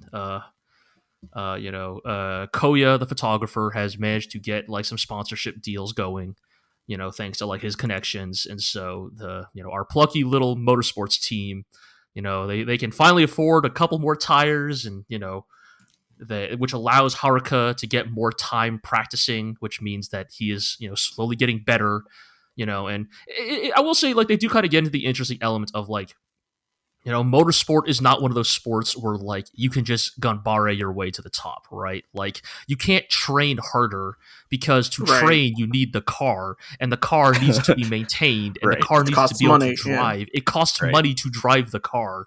This is not just... Yeah, sorting once still has your base operation costs. Yeah, exactly. So it's like you can't just shoot hoops till 2 a.m. to get better, right? Yeah, the human is like a percentage of the equation, right? Right. Like you can only do so much as the human element of it. The rest of it is just kind of hard facts and money. Yeah. And so the race episode kind of, gets into like, Haruka's like anxieties about like, once again, right? Like he wants to make the podium. He wants to do better, right? He wants to, the whole, him being the sort of stoic wonderkind, right? Like, they very much get into the, his interior of like, he is a kid who has placed a lot of pressure on himself, right? As the sole racer of this, like, pretty like slapdash team. But also now it's a slapdash team with sponsors, right? Now there's actually money on the table and the like pressure that comes from that. And then sort of contrasts it to a rival team that if you watch the first episode, you'll remember is was it Belsorio or something? It's the red team. Who are the ones like, with the money. The ones with the money, right? Yeah. And kind of gets into their interiority. And it's like, the episode kind of focuses on this idea of like, no matter who you are, if you are on this track, you are shouldering a lot, right?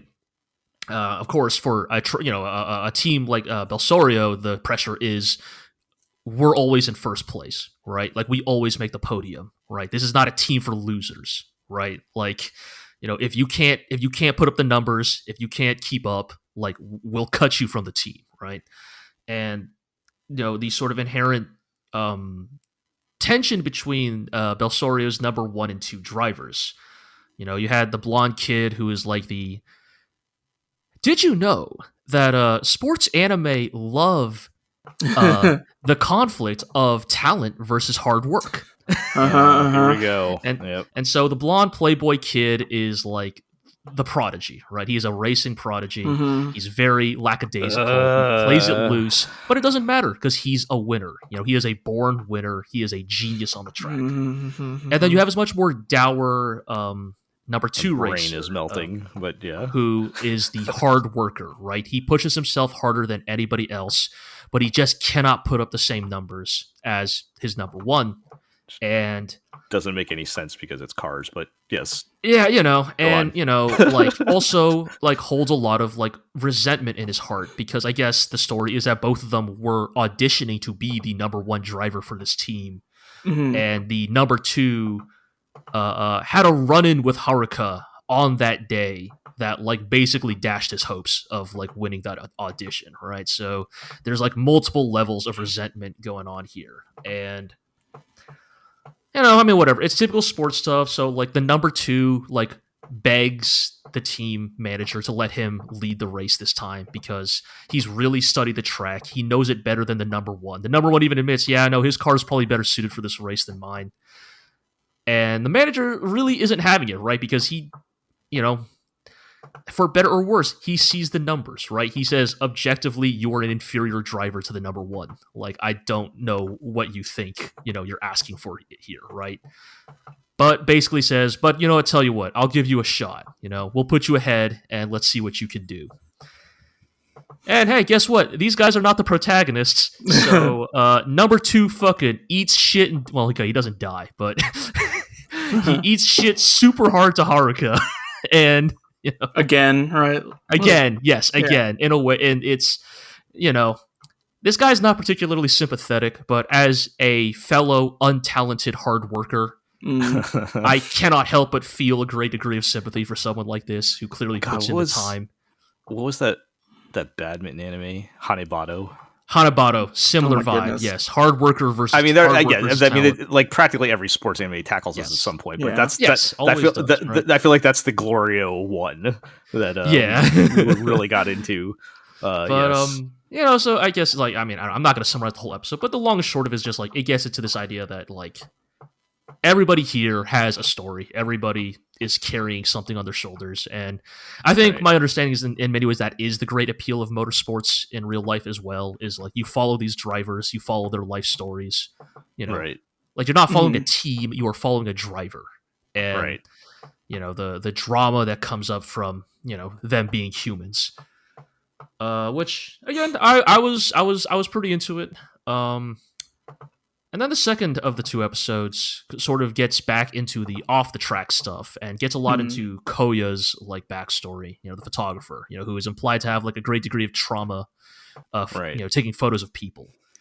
And they kind of get into it here, and they reveal that like Koya was a photographer in Tohoku.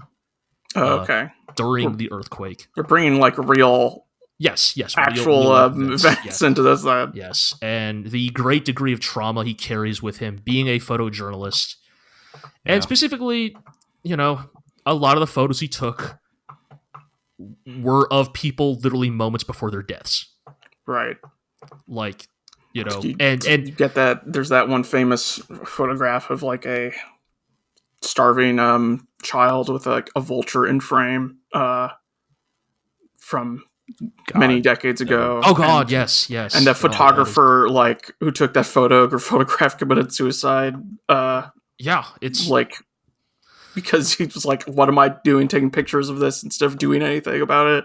Right, and there is a little bit of that. Maybe not to the same degree of that's just what I'm instantly reminded of. Yeah. But yes, that is sort of what they explored with Koya of, like they talk about like his most iconic photo was of a girl seconds before she is about to be swallowed by the tsunami. And just like the feelings of like, yes, what sucks to be known for that, or like yes, and also like what are you even? I mean, it's like they don't get into like, oh, he could have saved her. No, of they course don't do not. any of that, right? They understand that at its core, like being a photojournalist is like you're often taking photos of things that are completely out of your physical control, and almost the only thing you really can do is capture this moment and hope that like someone, the weight of the people or somebody in power will do something about it, right? And but nonetheless, this is the trauma Koya carries with him. And I'll be real, guys. I think I've just given a more generous description of this plot line. I was going to say, I was like, you're making this sound interesting. Yeah. I wish, man. I'm just good at that, aren't I? I'm good at pulling out the meat off these fucking bones. Yeah, is that like 5% of the episode or something? And then it's not that it's 5% of the episode. It's that it's told in the most fucking just like, Koya's ex-wife, the other photographer lady, just walks up to Haruka because Haruka and Koya had a fight. Oh, and she just starts telling him the story. Like, and just tells him the story, and it's like, and see, that's why Koya cares, but he's broken inside or something. And I'm like, come on. There must have been a better way to tell this story. The way I told it is a better way to tell the story than the anime does. And we kind of get into a very, I hope I'm just terminally online. I hope I'm just terminally online, and I am not misreading things, because there's a lot of subplot in this episode where Haruka is visiting his father's grave and telling his father about all these things that have happened, and like about this new like guy he's met who's this photographer who's done all these things for the team, and how like he wishes that his dad could have met this photographer. And there's a little bit of like is queer baiting, like is Koya gonna become Haruka's lowercase d daddy, right, and uppercase d daddy? Because the episode ends with Haruka taking Koya to visit his father's grave, and it's like it's a little bit of like I haven't known each other that long, what? Like they haven't known each other that long. But there is a little bit of that subtext of like baiting, right? Like introducing this man to the parents, right? Right. It's sure. I mean, it's that kind of show. I assumed it would go that way. Look, it's sports anime, which means a high degree of male, a high percentage male cast who are have very intense feelings about the things they're doing. Yes. Yeah. Strong friendships. Yes. And the thing I will leave this at, that is sort of the reason I struggle with this show, and I think why I'm still watching it. I think this is legitimately one of the most expressive anime I've watched in character a while. animation. Character animation. The character animation really good. in this show is immaculate. Dude, there is a scene, again, like, there's a scene where the ex-wife is talking about, what happened to Koya and Tohoku. And in the flashback, she says, it took me months, because of like the disc, the infrastructure, and even just getting to Tohoku was impossible. And so like, months later, she finally travels to Tohoku as well to look for him. And when she finds him, there's no narration. She doesn't explain what happens. It's just the camera holds on her face for like 15 seconds. Mm-hmm. And she goes through like 8 different facial expressions of like grief, relief, confusion, grief again, like emotional, overwhelming. Oh, and they don't actually show him. They just show her face.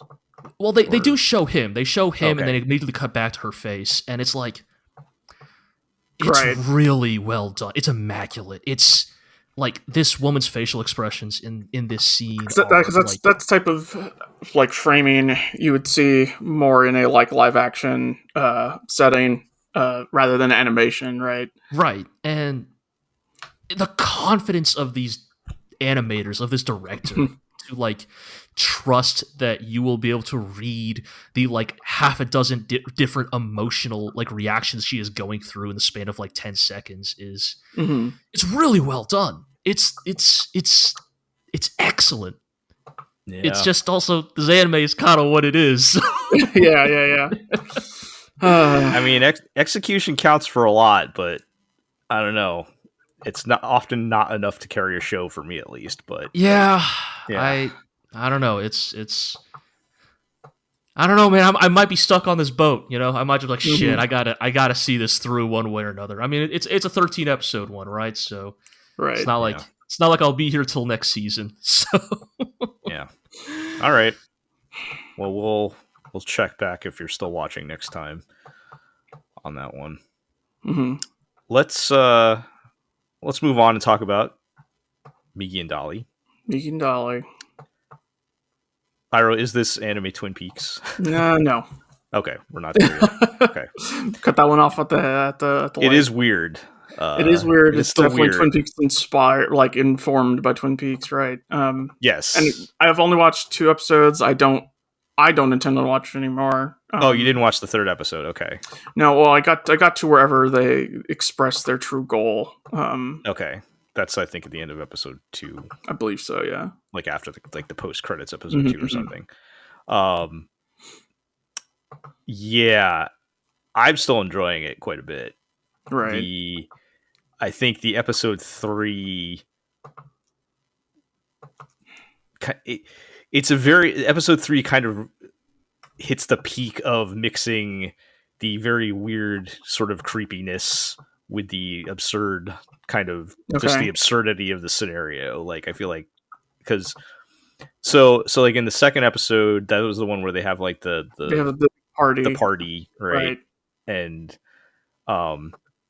I think 2 important things happen in these episodes. One, I mean, the big thing is we find out the 2 boys, their goal of why they've come here, which is somebody in this town, right? Yeah. Whatever weird things was going on with their mother, they don't quite get into all that, but basically their mother appeared to be murdered in this town, and they were shipped off to an orphanage, and they were just plotting some way to get back to the town so they could investigate and find out who murdered their mother so that they can kill them, get revenge.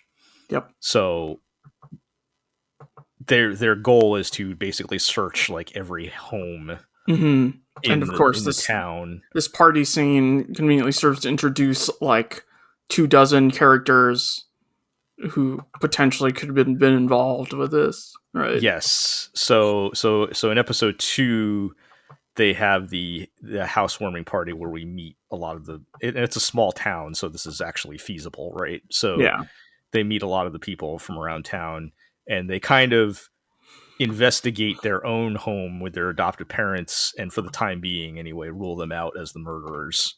Right. Which is, that's kind of the key thing in episode 2. I think the other important thing that gets introduced is the boys are not completely infallible.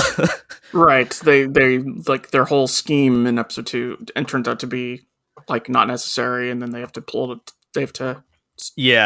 in the middle, and it causes problems, right?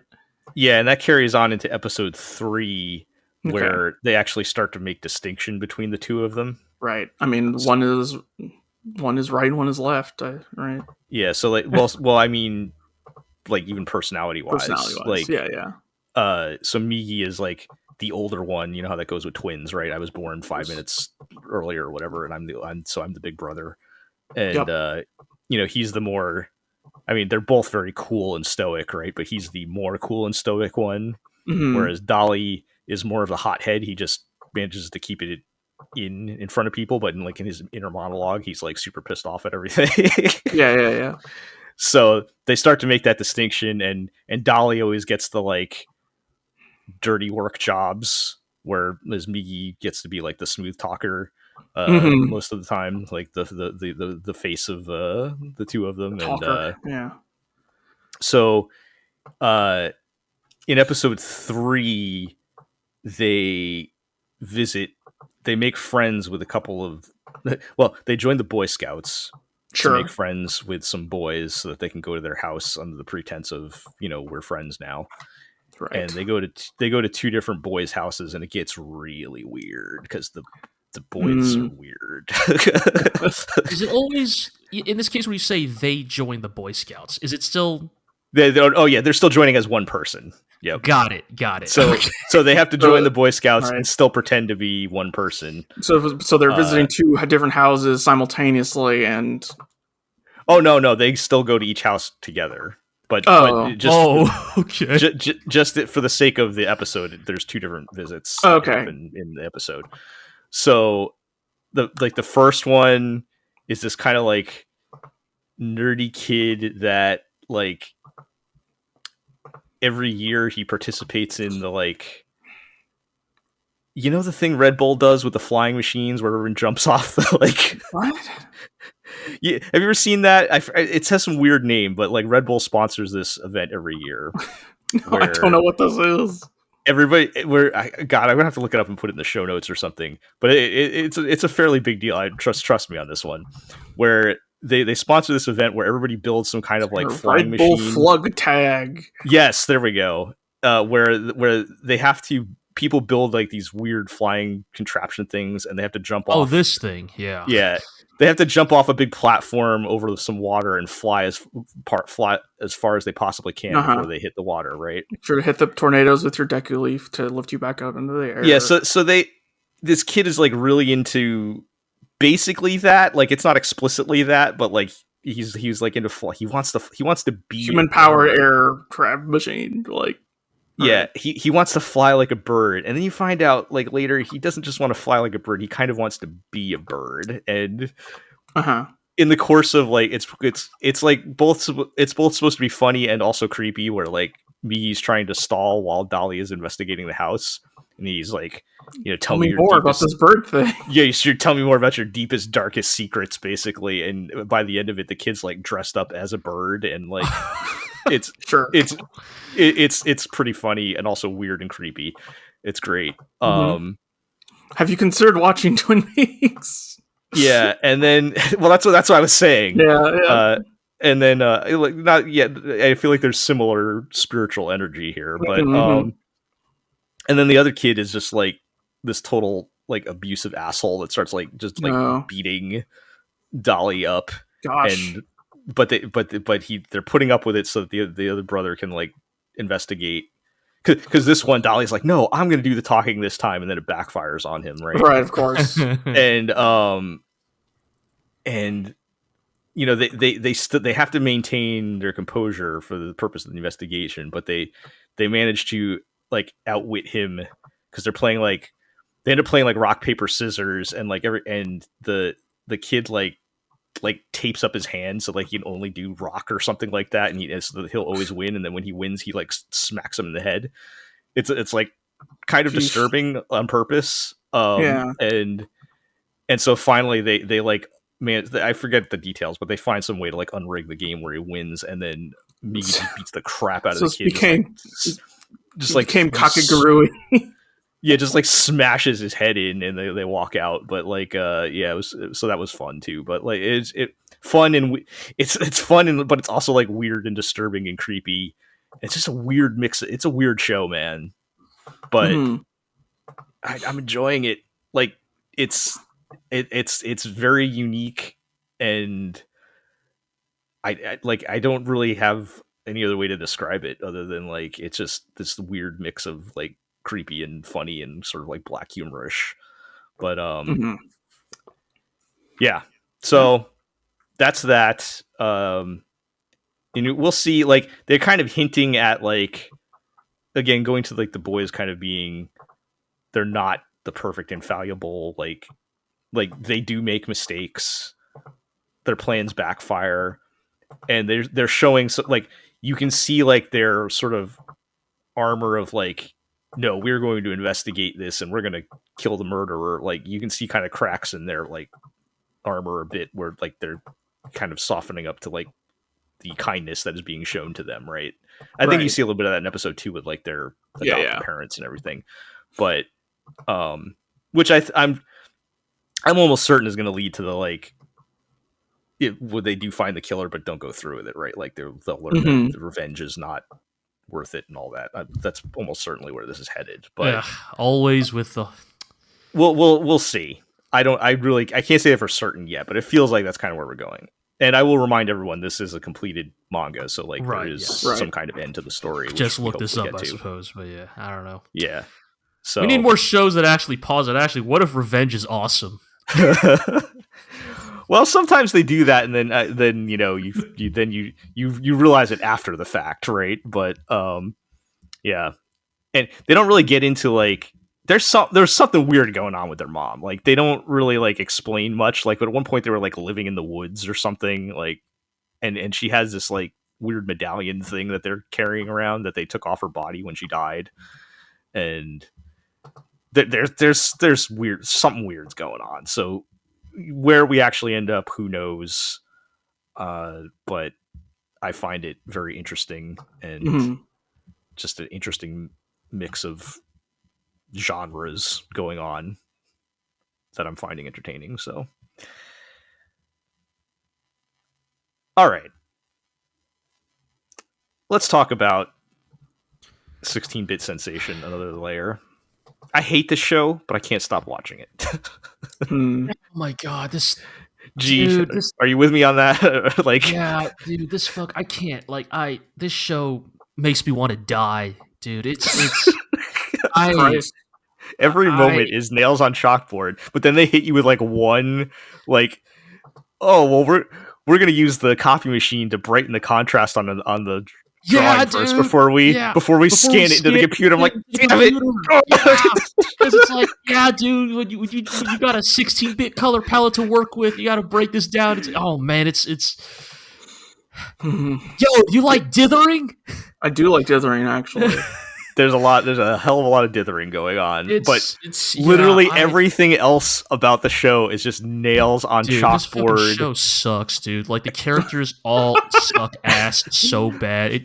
These characters fucking suck shit out of a dog's ass, man. It's like we truly have gone back to the 90s. Like there's literally not a single good character in this show. Like the main character is I hate their character designs. I hate their voices. It's just like nails on chalkboard, right, but like it's like, oh my god, this protagonist, like she's like breaks into like, you know, funny anime tears like literally every like 2 minutes. It's as one does. Oh yeah, it's bad, dude. It's bad. And then it's like, but also as I'm sure Jell is alluding to, there is this weirdly thorough dedication to exploring the like nuts and bolts of, well, you know, everything you predicted in the preview about like I can't wait to see where she has to draw with a mouse and all that all came through, right? For me, I think what got me was like I had some flashbacks for myself because while I never made games for PC 98, I'm not that old. Basically something I hadn't thought about for a long time is like the foundation of my adult career basically stems back to me getting Mario Paint on Super Nintendo in 1992. Oh yeah, right. Did you have the mouse and everything? Yeah, well, it came with the mouse. Yeah. And and basically that game teaches you like the principles of Photoshop, and I learned to draw pretty good with a mouse. And so when she was like, "Oh no, I have no idea how to draw with a mouse," I'm like, I could kind of do that at some point in my life. It was just like, and like just I had this like wave of like flashing back, and that was like I think that was the same year from the initial like 1992. I think Mario Paint came out. Like it was the same time period, and I just had like this wave of like, and that's what I'm getting sucked into. This is the danger of nostalgia, people. It makes you do crazy things like watching this terrible anime. Dude, if this anime was about literally anything else, I wouldn't have even made it past the first episode. Like man, this is rough, dude. Like I mean, you know, I remember when y'all were like, I don't know about Shirobako, guys. I mean, it seems like it's getting a little too in the weeds of production. Let me tell you, 16-bit sensation, another layer. This is what I think maybe some of us feared Shirobako would be. Yeah, is like in-depth exploration of a specific craft, but also filled with some of the most obnoxious anime characters you've ever seen in your life. Right. With like the worst version of the like cute girls do your thing type of anime like tacked on top of it. And yeah, it's I mean, if these are people are like genuinely nostalgic for like key works and Canon and Clannad and such, that's just the full on Ugu whatnot. Like if there is a genuine nostalgia for like that type of character within this work, like that doesn't even factor in too much into it. Right. I mean, I don't even mean like directly like referencing it. I just mean like that kind of anime character, right? Like, but here's the thing: like, I don't know, Joe. Maybe you know, I don't know if you agree with me on this. I don't think the characters in the show behave that much like 90s or 2000s era stereotypes, right? No, they behave like. I mean, we don't use this term anymore, I guess, but they're moe blobs. They're moe blobs. I mean, but that's what I mean. Like, yeah, the like origin of that is those. Yeah, works, I right? I think I think that's I think that's unintentional, but yes, they feel like the eventual evolution. Like, it is in that lineage, right? Right. I guess the only curveball they throw is the time skip. So yes, she does go back to the present day, and then like I guess depending on the game she opens, she goes to the year that game was made. So like so like but we saw in episode 1 she could bring shit with her, right?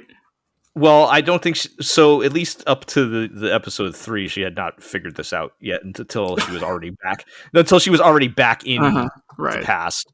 So like, so they kind of play around with the like. Okay, well, I first showed up in 1992, and then I went back to the present day, and then I opened another game and came back in 1996.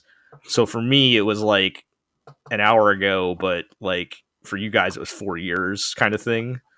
Right.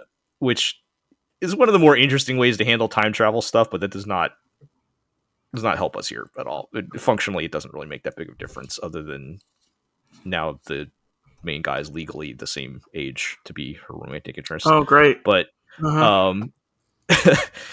yeah. But did her like? If you look at her forward-thinking ideas, cause them to usher in a new age of that hasn't shoujo game. Yet. That hasn't happened yet. Right. Honestly, at this point, I don't even know if that is going to happen. We'll see. But man, so many years passed and they couldn't figure that shit out with her guidance, with her guidance from beyond time and space. Not yet. So yeah, I. I'm probably still gonna keep watching though. Someone help me! Man. Someone stop me! Yeah. Kel, how about you catch up on Frieren instead? Or I don't know, watch Vinland Saga. Well, I was watching Vinland Saga. I'm actually up to like episode 13 or something on that. Oh, hey, you're making your way through. But I stopped when the new season started. Right. But, yes, there are better uses for my time than watching all this. But I will probably give it. I'll probably give it one more episode at least. It's rough. I feel like again, I'm not even sure if I want to like it, but it's just like I don't know, man. We don't get anime that get this into the weeds about something like this that often. Yeah. And nostalgia even is if a dangerous drug. Yeah, instead they go into the weeds about like Formula 4 racing. See, here's the thing. All right, like, or managing. Despite a everything company. I just said about Overtake, mm-hmm. I can tolerate when those characters open their mouths. You know, sure, yeah. Like the exposition gets a little too heavy, and like some of the plot lines aren't really doing it for me. But at least they broadly behave like human beings. Yeah, like people. Yeah. You're not constantly thinking, shut up, when they speak. Oh, God. That is literally my brain whenever I watch 16-bit, man. It's just... Yeah. All right. Well, let's move on. Yeah. Speaking of the economics of small businesses. Yeah. Let's talk about Bullbuster. Yeah. I want to hear what you guys thought about episode 2 and 3 before I go in on this, but I think we had a pretty good time with it, honestly. I think that I think 2 and 3 sort of immediately jumping back into the real world bureaucratic drudgery. Like, it worked for me in the right ways because like you could tell the show was leaning really heavily into the expectation that most of its audience had experienced something like this in their lives, right? Like have dealt with an obstructive bureaucrat or a hen-pecking manager or just fielded fill out some kind of legal paperwork, whatever. Right, exactly. And that, again, the humor of it continues to be that this is all to pilot a giant robot that fights, large naked mole rats or whatever, Yeah. And kind of getting into the even the political angle of it, right? Of stretches political bent on it, but yes. Right, well, I mean, it sort of stretches the imagination a little bit, but the whole feeling of we have to keep this under wraps because the moment the military gets involved, this island will never be habitable ever again, right? Once the military cordon this area off, and you get big G government involved, the red tape will ensure that nobody's moving back to that island for another 20, 30 years, right? Right. And so there's this weird amount of hope riding on if this small business can eradicate this kaiju problem on their own, we can just slowly get everybody back on the island without any higher authority noticing.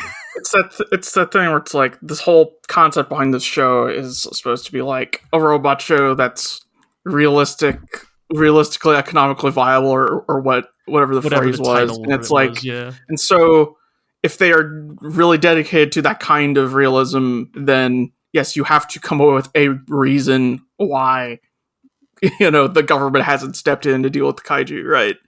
Because even in Daiguard, the government does get involved. Yeah, one of the big conflicts in Daiguard is that initially, the giant robot that's owned by the corporation is fighting the monsters because it is literally the only giant robot. And it's by the end of that show, the military has developed their own mechs. Yes, exactly. And you can't do that within this show and have it be the same. And so I don't necessarily have a problem with this kind of hackneyed we can't talk about it. Thing. Yeah. And I will also say I think it was part of this set of 2 episodes, right, is also they also, I think they do a good job of also in between all of this bureaucratic red tape finagling, they also do a pretty good job of making you understand why these characters are here doing what they do, right? They sort of introduce that conflict between Arumi, the pink-haired girl, and the protagonist Tetsuro, because Tetsuro is almost intentionally your stereotypical mech pilot protagonist, transplanted into a show like this with his absurd delusions of grandeur of this giant robot's going to change the world, right? And isn't it so cool? Wow, cool robot, right? Wow, cool robot. Whereas Arumi is a character who's people live here. I live here. This is my fucking home, right? We're not out here to fight monsters for fun.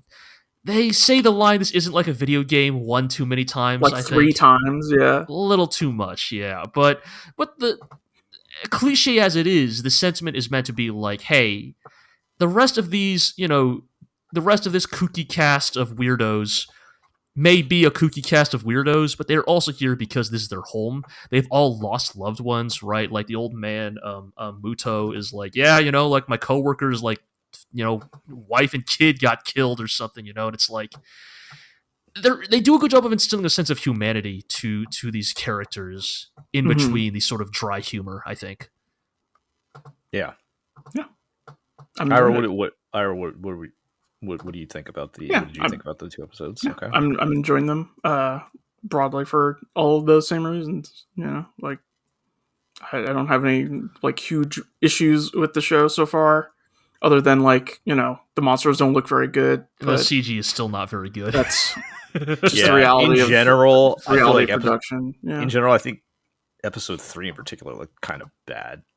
Just all around, but yeah, it's not a super good looking show, but I'd say like a novel concept. Yeah, I'm enjoying. I've been trying to figure out why this is rated so low. On Crunchyroll. You can rate one to 5-star shows. I looked at this the other day, and it's like it's rated weirdly low, and all of the comments are like, Don't pay attention to the rating. This show's pretty good. Because it's possibly the only show I've seen that is not completely terrible that is rated under 4 stars. I think it's just the reality, right? Is like this type of show does not exactly have a lot of big mainstream appeal, right? Like it's a niche concept for niche fans, right? And not only that, but like, as we say, it doesn't look that good, right? Like, at the end of the day, right, like, we can speak to whatever narrative merits this show rightfully has, which I think it has many, but it is a visual medium, and it is hard to sell a show that doesn't look very good to people, right? Like, it's just, the reality of it, the designs themselves, right, are like, look, I love Junji Okubo's mech design work. I love how clunky these robots are, but, like, they're not the conventionally attractive designs you would expect. The monsters don't look very good either. And again, the premise, right, of like, it's going to be about mechs battling monsters, but realistic, including not having the robot do anything for 2 whole episodes, right? And I love that personally. I think that's very funny, but like, like done with the correct context, like the show's doing, like we can appreciate how that plays out, but then if you want a cool mech show, I for one did not like the mech not coming out for 2 whole episodes. It's so expensive. I do like the angle of the like realistic implications of having a mech. I don't like a full episode and a half of fighting through legal red tape.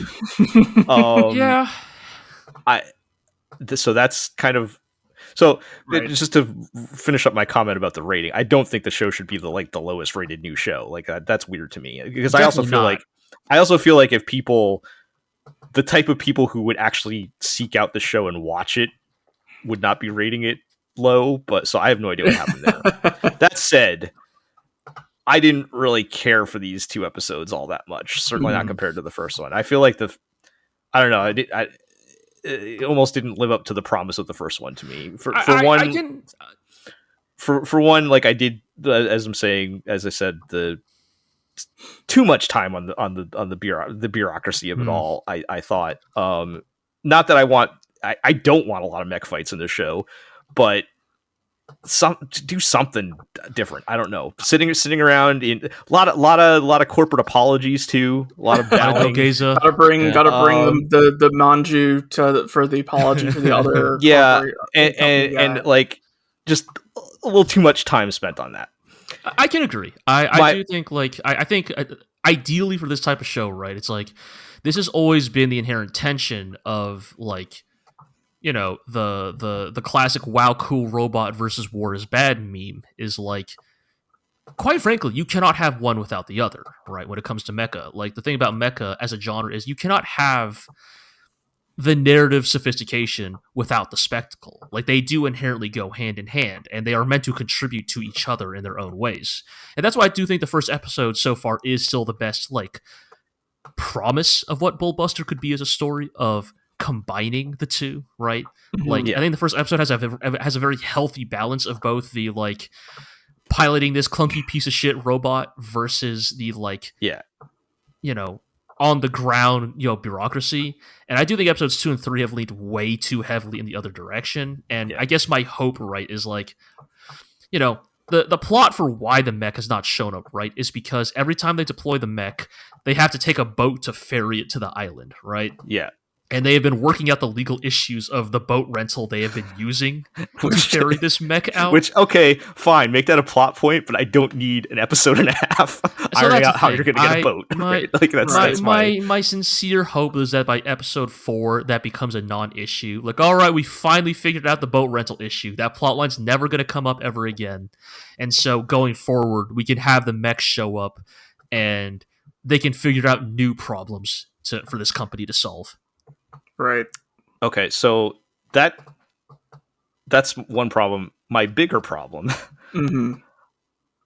I don't like the main guy, and I think some of it is intentional, but also some of it isn't. Kind of a dipshit. Yeah, in fact, I kind of hate him, if we're being honest. And to be fair, I normally am normally the meathead anime protagonist is a hard sell for me regardless, even in like a anime where that makes sense. But I don't know, just like the part that really got to me, and I know in episode 3 they try to, like, I guess, balance it out by him kind of like being like, I'm not really that guy, right? But he kind of is. The whole point of that scene, I felt like, was the guy kind of telling him you are that guy. But the kind of last straw for me was when he tries to apologize to what's the girl's name? I don't remember any of their names. Arumi. Yeah, when he tries to apologize for being insensitive, which it's like a terrible apology. It's an awful apology. It's like, well, yeah, I know people died and everything, but I really love robots. You gotta understand. And I did apologize, and you have to accept that because I apologize. So, you know. And I mean, I think the show, like, makes it clear that, like, he's kind of still in the wrong there, right? Yeah, I get it, but I doesn't make it okay. Because I completely understand. Yeah. I think you're still on balance supposed to think to like this guy. Like, even though the show is very much pointing out his flaws, like, I think you're still on balance supposed to like this guy, and I do not like him at all. Consider him like a well-meaning, right, dumbass. Like, I guess he feels more of just like dumbass and not a lovable dumbass to me. But no, I totally get it. I think for me, it will kind of depend heavily on, like, how they navigate those waters in the subsequent episodes. You know, I think when Muto visits him in episode 3 after he's been suspended without pay, I feel like Muto's conversation there is meant to, like, show you, the viewer, that, like, you know, this protagonist does need to shape up, right? Like, that he does need to get his shit together. Yeah, so I get that. I also can't stand the I don't know if he's the boss of their accountant or whatever. The bald guy. Yeah. I don't know. I like it. I really like him. they go way too hard with him. Like,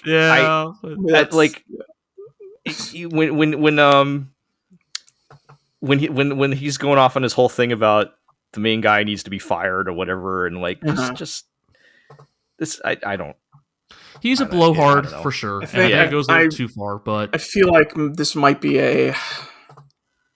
in Japan, this would be way more of a stock character that everybody has interacted with one time in their lives. Yeah, right. Everybody has had a manager like this, right? Sure. In like highly specific ways, I think. But I don't know, but something about how over the top it is. Right. Just, I think a character like him.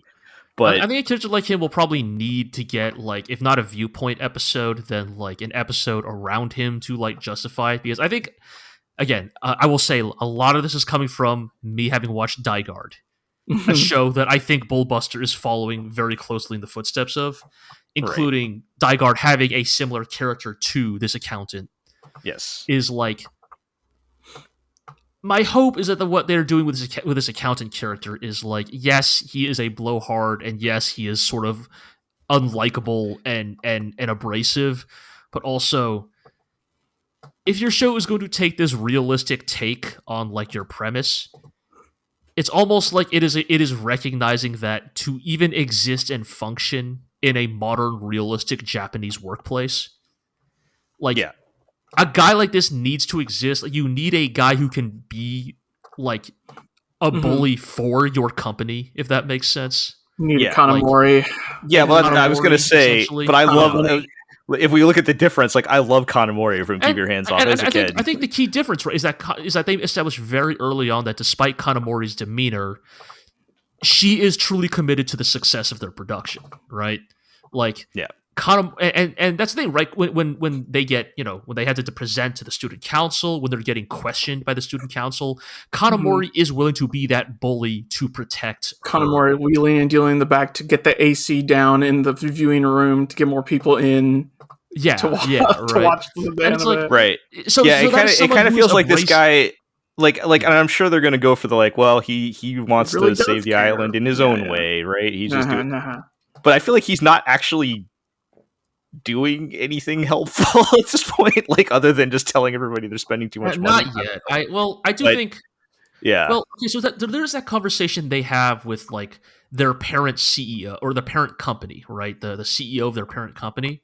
Yeah, right. He's like, I'll handle the talking, right? Like, he knows how to talk to he knows how to ass kiss, right? Like, right. And in some ways, like, you almost kind of need that if your boss isn't willing or capable of doing that, right? Like, the thing they sort of make clear with the actual boss, the other like older man, is like, that guy is a true believer. He is an idealist. He actually truly thinks he can save this island. Right. And as a result, he is actually, at least the way I interpreted that scene with the CEO, is like, he is functionally incapable of playing that game. He does not know how to play the Japanese businessman game, which is something the accountant can do. And this is not to say that it is a good thing to be able to talk this talk, or to be able to speak this language. But that is kind of the reality of the world we live in. If you are dealing with corporate sponsors, you need someone who is capable of engaging with people on that level. Even if don't blame the loud, obnoxious, bald man. Blame capitalism. Yes, exactly. All right. Yeah, we got to move on. We'll have plenty of time to discuss this in future episodes. But I just wanted to let my concerns be known at this point. I will continue watching, but it's starting to get a little on thin ice with me after the 3 episodes. But I'll keep watching it. And we'll come back and see how things develop, and if my feelings change on that, we'll see. All right, let's wrap things up talking about whatever the hell Under Ninja is. Yeah, what is Under Ninja? I thought I knew after the first episode, and then once Mr. Breast Milk showed up, I'm like, I don't know what's going on, guys. Peter, you also caught up on this morning, right? Like. Yeah, I watched episode 2 and 3 earlier on, and I regret it.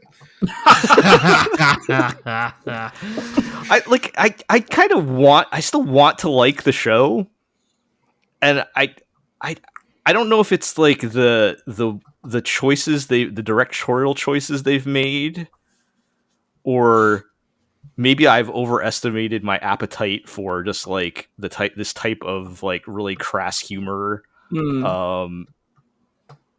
It's just not coming together for me yet, though. Like, and by what I mean with the directorial choices, I mean taking these like 2 or 3 different plot lines and splitting them up.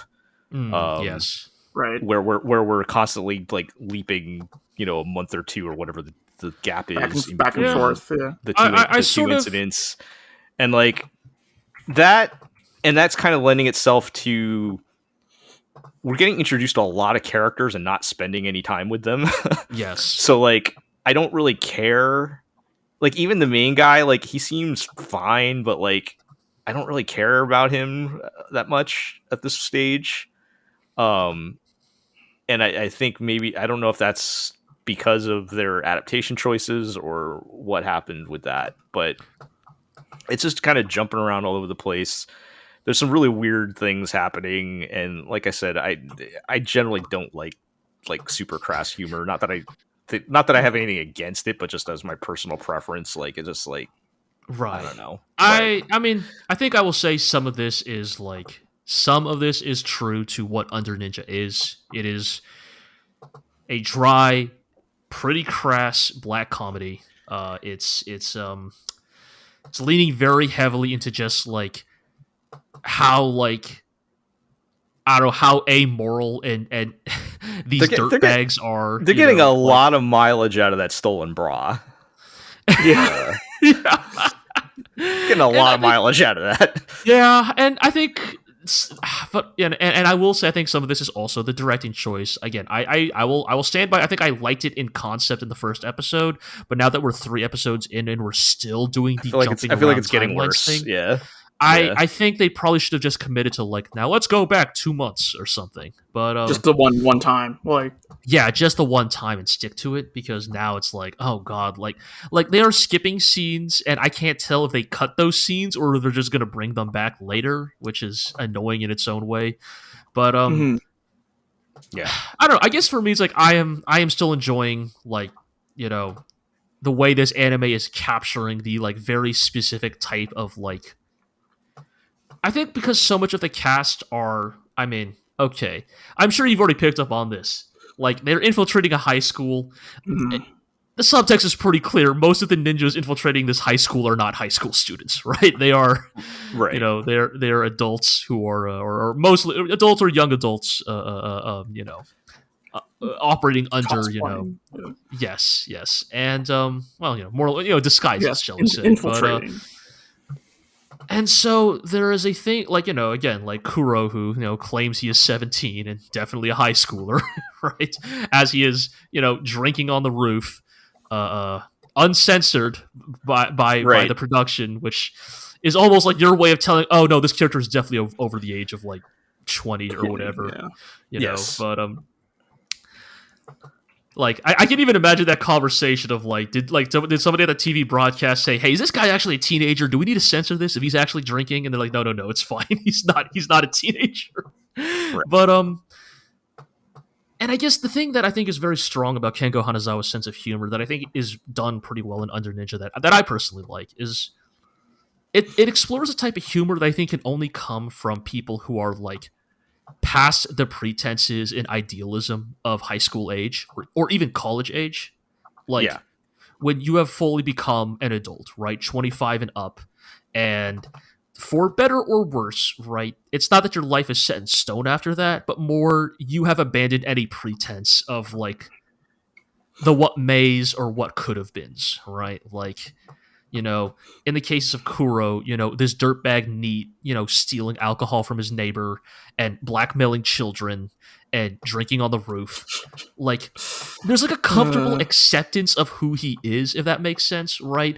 Like, the show isn't like, Kuro, you got to get it together. You know, Kuro's not like looking off into the horizon being like, man, I hope I can one day make it all work. He's like, no, I'm a dirtbag. I suck. I'm a shitheel, and that's fine. You know?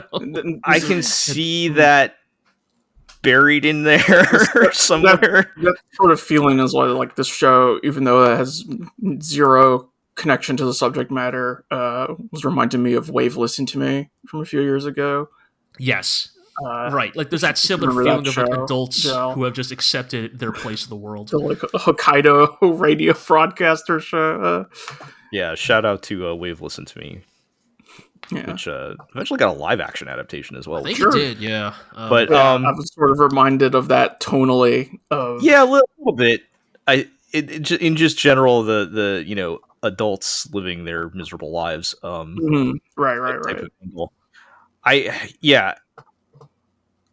I guess I can see that buried in there. I can see a little, like, just the slightest spark of a little class struggle in there.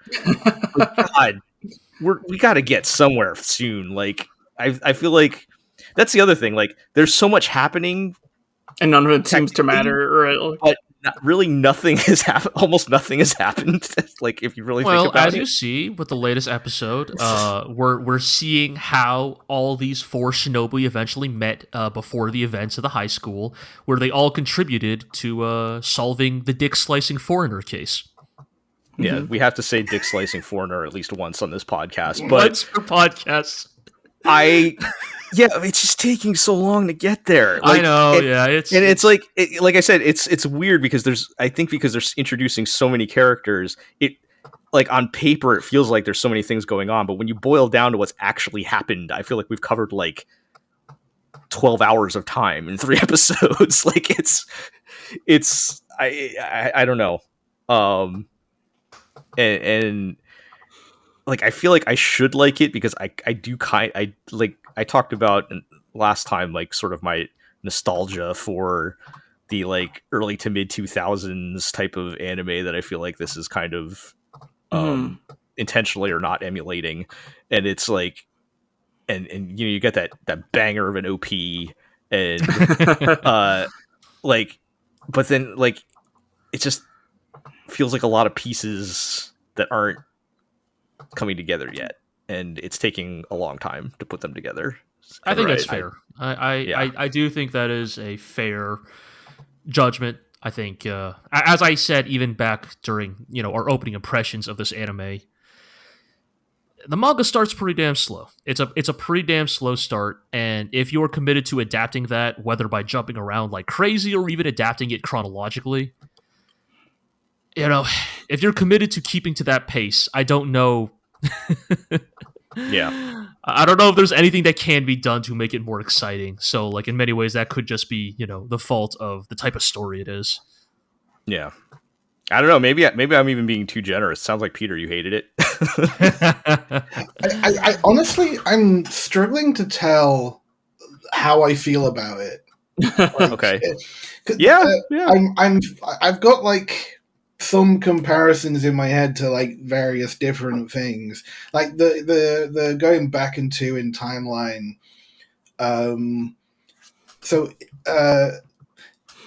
Very briefly, let me just go off on a tangent here. Erica 7 or Eureka 7. Yeah, no one's expecting that one. Yeah. Has anyone seen the new movies that they've? Fuck no, I've not. I've heard talk of them, but not seen them myself. Right? They look like total dog shit. I mean, visually they look incredible. Visually they look amazing. Good. Visually, they might be Bones' greatest achievement. I mean, narratively, but I just have I've seen trailers for them, and then I think back to myself watching Eureka 7 and I go, I have no clue what these movies are about. Right. So is it the movies doing the time skipping around, or the first one in particular is almost like a recap of the entire series, except it comes up in like much like in Under Ninja, the screen goes black and it's got text on it saying fast forward or flashback, and it goes back in time or forward in time, and it does that repeatedly back and two throughout the entire film. Oh my goodness! Okay. And it became a running joke when it had the premiere at Scotland's Anime, and we all just kept constantly making fun of it to the point where like they showed the second one, and that one generally didn't do that anywhere near as much because it was talking about the story of Anemone. But the moment it did it once, right, everyone hoots and hollers. Yeah, was in hysterics. Yeah. And so I've got that in my head throughout this entire Under Ninja. And it's like every time the time thing comes up, I'm thinking of that. That's pretty good. Sure. But like putting that aside, I feel like there is something about this show that makes me feel like it wants to be Odd Taxi. Like it feels like there is a big story happening, and then there's lots of characters involved, but instead of sort of taking us through the role of one character and another one with whatever his name was, Kuro, being like the central one, it is just bouncing between them all. It really does feel like. Whereas like Odd Taxi bounced around in like an extremely deliberate, measured way, right? Like this is the episode for this character. Yeah, right? I see where you're coming from. That's not a thing I would have necessarily thought myself. No, I absolutely see where you're coming from. Yeah, I think particular to this adaptation, anyways, because again, to be clear, this is a choice on the anime's part. The manga plays out these events chronologically, but I can definitely see there. I think then the reason why it probably doesn't work here compared to Odd Taxi, right, is that the Odd Taxi like disconnected vignettes are fairly self-contained like stories unto themselves, whereas like I think the issue with the Under Ninja anime is like you feel like you're constantly catching like parts of a movie you haven't seen, right? Yeah. And it's a good way of putting it. Yeah. Again, I don't understand. I don't know. Maybe someone will one day interview this director and be like, "Hey, why'd you do it like that?" And we'll get a good answer. Like, but at times, I'm getting the like dopamine hit of going like, "Oh, it's that thing from earlier connects here, right?" Right. But then like, is it worth it? No, right. Yeah, that is the question, isn't it? Yeah. All right. Yeah. Again, I mean, I'll keep watching it. Like, I'm still like interesting enough. Yeah. It's interesting enough, even just as an intellectual exercise at this point. But and just that, I still generally just like the vibes. It's just too many disconnected pieces that need to come together soon. Well, on the bright side, I guess if all of these flashbacks and flash forwards are meant to get us to the confrontation at high school, is that just going to be like the end of the season though? Like, no, that might be like episode 6 or 7. I was going to say we're already at 3, man. So we're getting they'll make it to present day eventually. Oh God. Oh man. All right. Well, this has been a long one. Yes. Thank you everyone for sticking it out here. But I think that is going to be the end of the episode. So let's do our housekeeping. You can check us out at theglorioblog.com. You can go read all our first looks for all the shows now at this point. I think all the ones that we're going to do are out, unless I don't know if you're going to do Apothecary Diaries. I don't know if I am going to write a post for that. That's fine. But everything else is out if you want to go check those out, including shows that we maybe did not talk about on the podcast. And you can follow us on Twitter at the GLORIO blog, on co-host at GLORIO. You can subscribe to the podcast on iTunes, Google Play, Spotify, Amazon Music, Podbean, Stitcher, and of course YouTube, where you can like, comment, subscribe, ring that notification bell, leave us a comment, telling us we're right or wrong, whatever. And as always, tell your friends, tell your enemies, and we'll catch everybody next time.